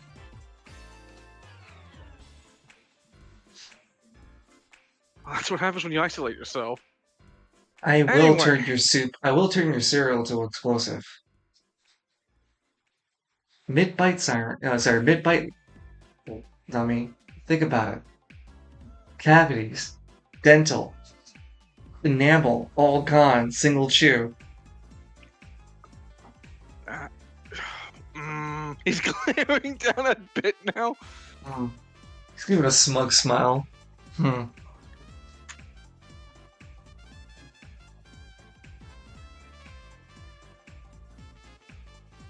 Okay. While we wait for Connor to hand off some things I can use as a disguise, at least I should run down the plan I got cooking in my head. While we're on the topic, honey doll, is there any spare set of clothes I can use?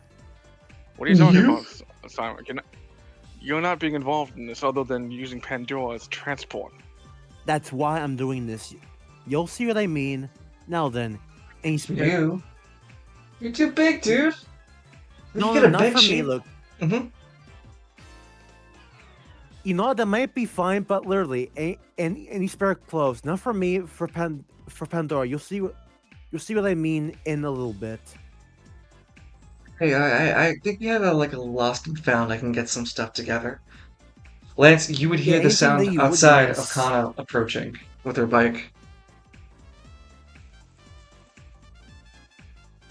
Oh, hold on a second. That's for me outside.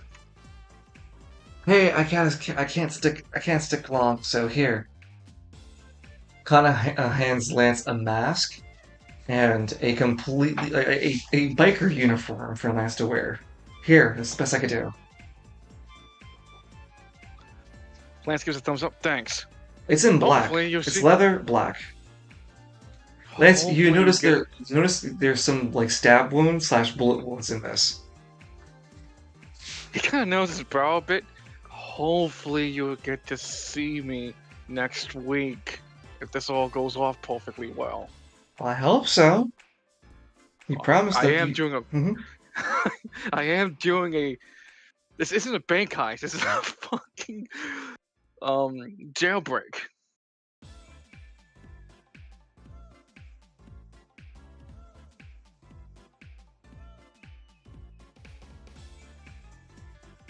Well, while you wear that biker uniform, you're disguised as an East Bay gang member. He puts on the mask as well. You can stylize the mask. If you don't, then it's just like a Freddy mask. Not Freddy. It's like a hockey mask, like Jason. Like he would go inside the place, start like trying to put some other things on him. It kind of he does his best to make like hide away his hair with some other fabrics here and there. You make a makeshift hood. That's as best as you get. You still look like a muscle-bound biker wearing a Jason mask, a hockey mask. He turns around to look at everyone. Do you guys recognize me? Nope, Honey Doll says. You look intimidating to me.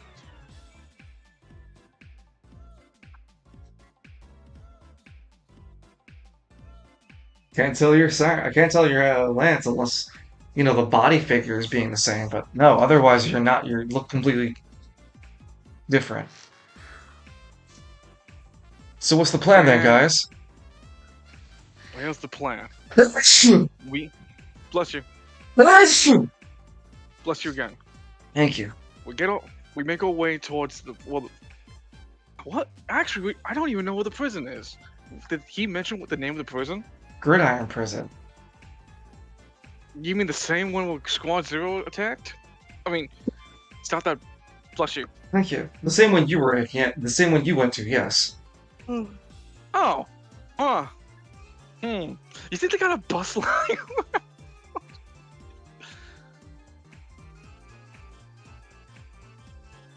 Everyone looks at Lance. The plan is simple. We make our way to the prison. Me, Bit, and Pandora. Pandora, you're gonna be Heise. You're gonna teleport us all. We're gonna make our way there, traveling through some of the districts and whatnot, so that way you can remember where they go. Well, Heise, remember that, so we can make a quicker getaway. We'll have you somewhere nearby the area, so I can easily get you up when we get the deed done. Just kind of look inconspicuous, I guess. Like you're not waiting for someone who just got someone out of prison kind of look. As I was saying, this reason why I asked for some clothes that we would care about. I take it Honeydoll's already got in them dungeon. Clothes? You talk about like, well, there's nothing that can fit Cyric. They don't have anything like that. Not. Trust me, They Pandora's bring- section- Yeah, they do bring. She brings you like 4 shirts and 3 or 4 pants. Here, how's this? They're varying sizes. Give me one quick second. Let's head to the nearest bathroom. Yeah. You make your way over to a bathroom. Pandora, I want you to imagine a disguise for yourself. Remember what we did back in Solus? how I got this new outfit? Think I could try. She closes her eyes. She focuses Alright on then. changing her outfit. Alright then. What? Sonic using AP1 to mess up the clothes a little, and then starts using silver magic to turn into something new. Transforms her outfit to a stylish dress. How's that? Yeah, something. Yeah, the disguise you a bit. Yeah, Well, yeah, I don't usually wear a dress, though I do stand out in this. perfect. Okay. Now we'll just switch real quick. While you put it on, I'll keep my eyes closed. Pandora transforms to take over Cyrus' full body. When she transforms this time, a purple cat is watching over on top of one of the cabinets. She slips into her outfit. Okay, I think this dress fits nicely. All right, then head back downstairs. Pandora looks over for the purple cat but doesn't seem to find it. Huh. Alright, let's go downstairs. And she slips her way downstairs.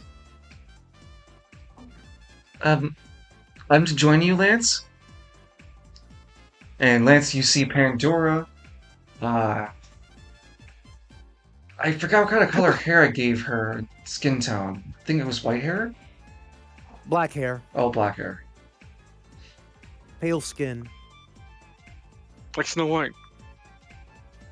Yeah, And she's now wearing a very stylish dress. How do I look? I mean, we're going in for prison heist and inconspicuously. Like, you see what I'm dressed as? You think anyone's gonna figure out it's me underneath this? They will figure out it's you, but they definitely will figure out you're up to no good. You look like somebody who's about to do something. Well, that's kind of the point. The anima user could be anyone having energy. Also, I don't remember Simon bringing you those clothes. Does he have like a clothes beam? Oh, dude, if you got that kind of thing, we could open up a shop. I think you're looking too much into this, Lance. Focus on the objective. Prison break, right? Alright. Prison break. So, I know where the prison is, but you haven't seen it. So we need to physically take you there, while we're also traversing through most of the districts. So that way it's safer for you to teleport us. What about point A to point B. What about the checkpoints? I think I have an idea for that. Anyway, once we get to the prison, I'll make sure to drop you off in some spot nearby. So that way you can blend in with people, I guess, and try not to look like you're waiting for someone who just got someone out of prison. Oh, okay. Then Lance kind of like takes like a soul cycle. Excuse me. I ride up to the prison. Maybe I can even get inside though, because I know how. So what the part where I start blowing shit up? Bit Hold interrupts. on, I'm getting there. Promise it. If I recall, the prison doors were quite literally open, so. Nah, fuck it. We'll just drive to one of the walls and just have you blow it up. Let me blow it up. Yeah, sure. And we'll just drive on in looking for my friend. And if he's not in that side of the prison, we're literally just gonna keep blowing up parts of the prison until we find him. Hey, I agree with that plan. I love it. I can demo a building, maybe 20, 40 minute stop. Well, we don't have that much time because obviously the justices will be swarming us. How's it justice? You literally. Well, He would glare at Bit, but the mask is not helping. Justice is like a giant robot that can detect anima energy. oh, that doesn't sound good. It can also deflect anima energy as well. Well, that sounds even worse, big guy. Can you tell this guy sounds terrible? Look, if we were lucky enough, we'll be able to get in and out before they even send the justice in. What if there's a justice at the prison? Can I blow it up? If you can, sure, why not? Oh, I do have some armor-piercing rockets I've been wanted to try. I packed like one, maybe two. Can you fit in my pocket? What? Bit Like, looks offended. Yeah, you look small enough that you can fit in my pocket. Don't touch me.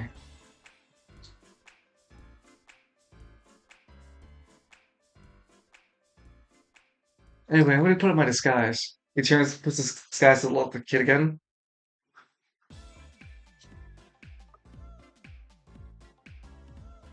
How are we Manson keeps traveling? looking at him.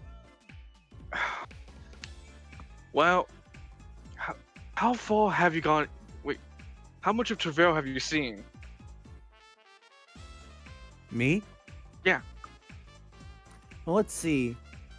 I saw a terminal for the Sparrow Net that's being taken up by a really hold on. successful- Hold on, real quick. Have you been to Falcone's Church? No. Have you been to the police department before? No, I got shot last time I tried to get there. Yeah. Okay. I've been to Cyrex. a restaurant Okay. and wrong document. And the Mid Bay Travail Marriott. Okay. Well, take us as deep as you can. I'll make a phone call to some pygmies and see if we can get us across the mountains. Okay. Because I have an idea. You see, they'll keep an eye out for anima users and other people. But what if the checkpoints aren't looking for us? Pandora sending more than just herself across the portal will cause an exhaustion point. So for each extra person, so Bit counts, Lance counts. So that's 2 extra points of exhaustion. All right, guys, work needs me. I'll catch you later. All right, night, Be man. safe, man.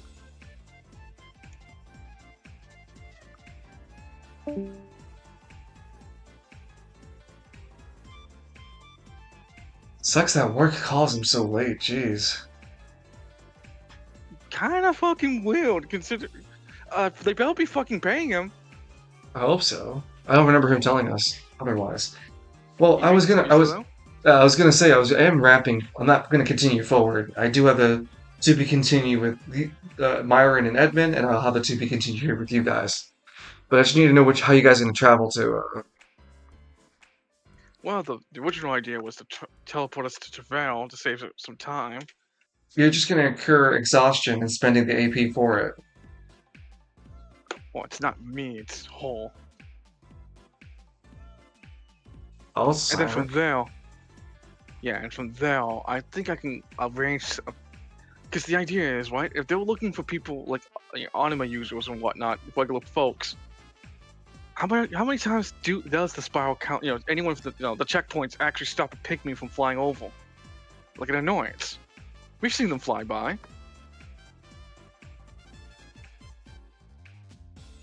What if we hide in the fall while they fly by the checkpoints? That's your plan. Pandora speaks up nervously. You want to gamble our lives on... Hey, welcome back. Kalis left for work. I was not aware he worked this late, and it sucks that he does. No, he got a call from Walk. It still sucks. Hopefully. Yeah, again, I just hope they finally fix that fucking problem. And I was just saying that I'm putting a pinch on to things tonight anyway, so you're just catching up on Lance and group Lance Cyric, Pandora, and Bit getting And ready, Bit. Getting ready to bust Eclipse out.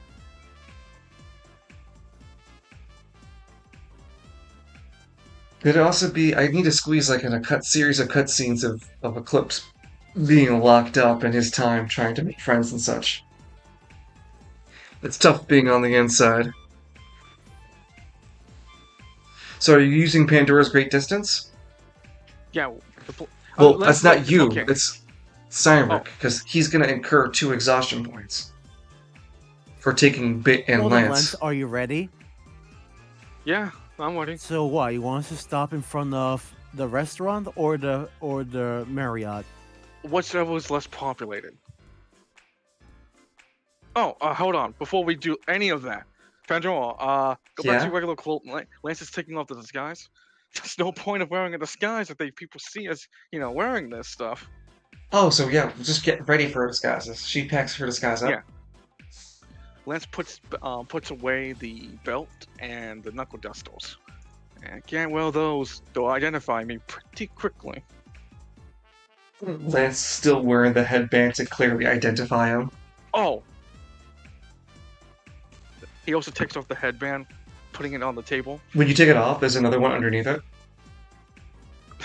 Put meat here. You're contractually obligated to wear one. It's your part of your D4 intelligence. Even in bed? Yeah, even in bed.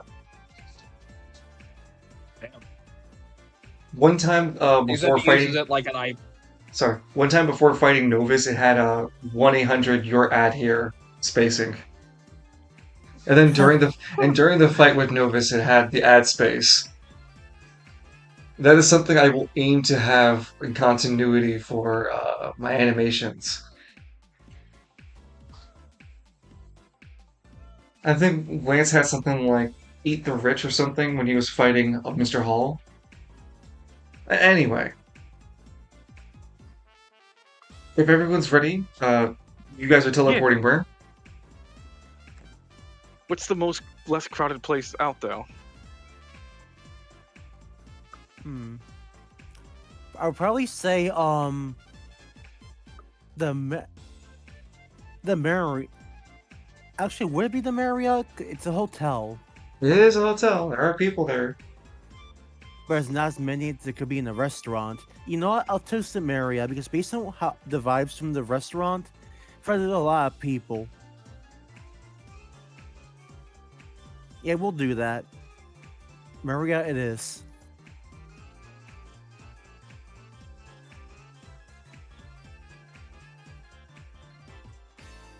Okay. Here we go. April 2nd week. Third week activities. Should recall this at third week activities. So Squad Goldschlager's working with Lieutenant Delta to assist in an investigation of a crime. And over the weekend, you guys are going to be continuing that case, as well as these guys dealing with traveling to Gridiron Prison and trying to figure that out over the course of the rest of this week and weekend. What do you guys think of the note system so far? Is it helpful? Do you guys like it? Is it too much? What do you think? Where is it? I saw it pop up in the Discord, but I don't know which window to go to. All the way down to week 2, Act 2, Oh, weekend. okay. Thank you. Yeah, that works, yeah. I like it. It'll help us.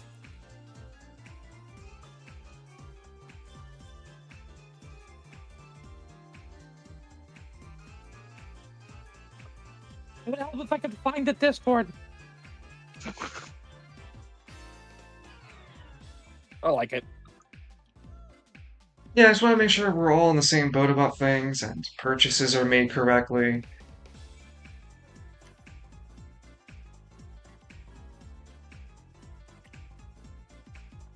So that we all know what we're doing correct, like everything's said, done.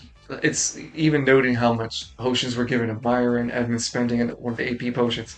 Like I tried my best to get as most of those as possible. So it's a living document. We can look back at it and we kind of finitely know what went on during our activities.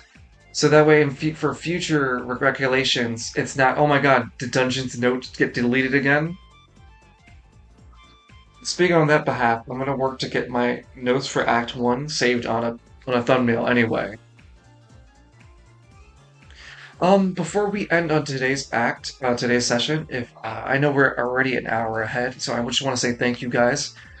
If I could just ask for either another 10 or 20 minutes, I just want to go over any skills that you guys have that you may have questions about that should be hammered out or have no passives that need to be clarified on. I at least want to spend some time reassuring you I'm going to work on those things. Anyone like that? I'm good for now. Edmund? You mean on the extra cuts? Not cutscenes, I'm talking about skills. Any skills without passives or abilities to them.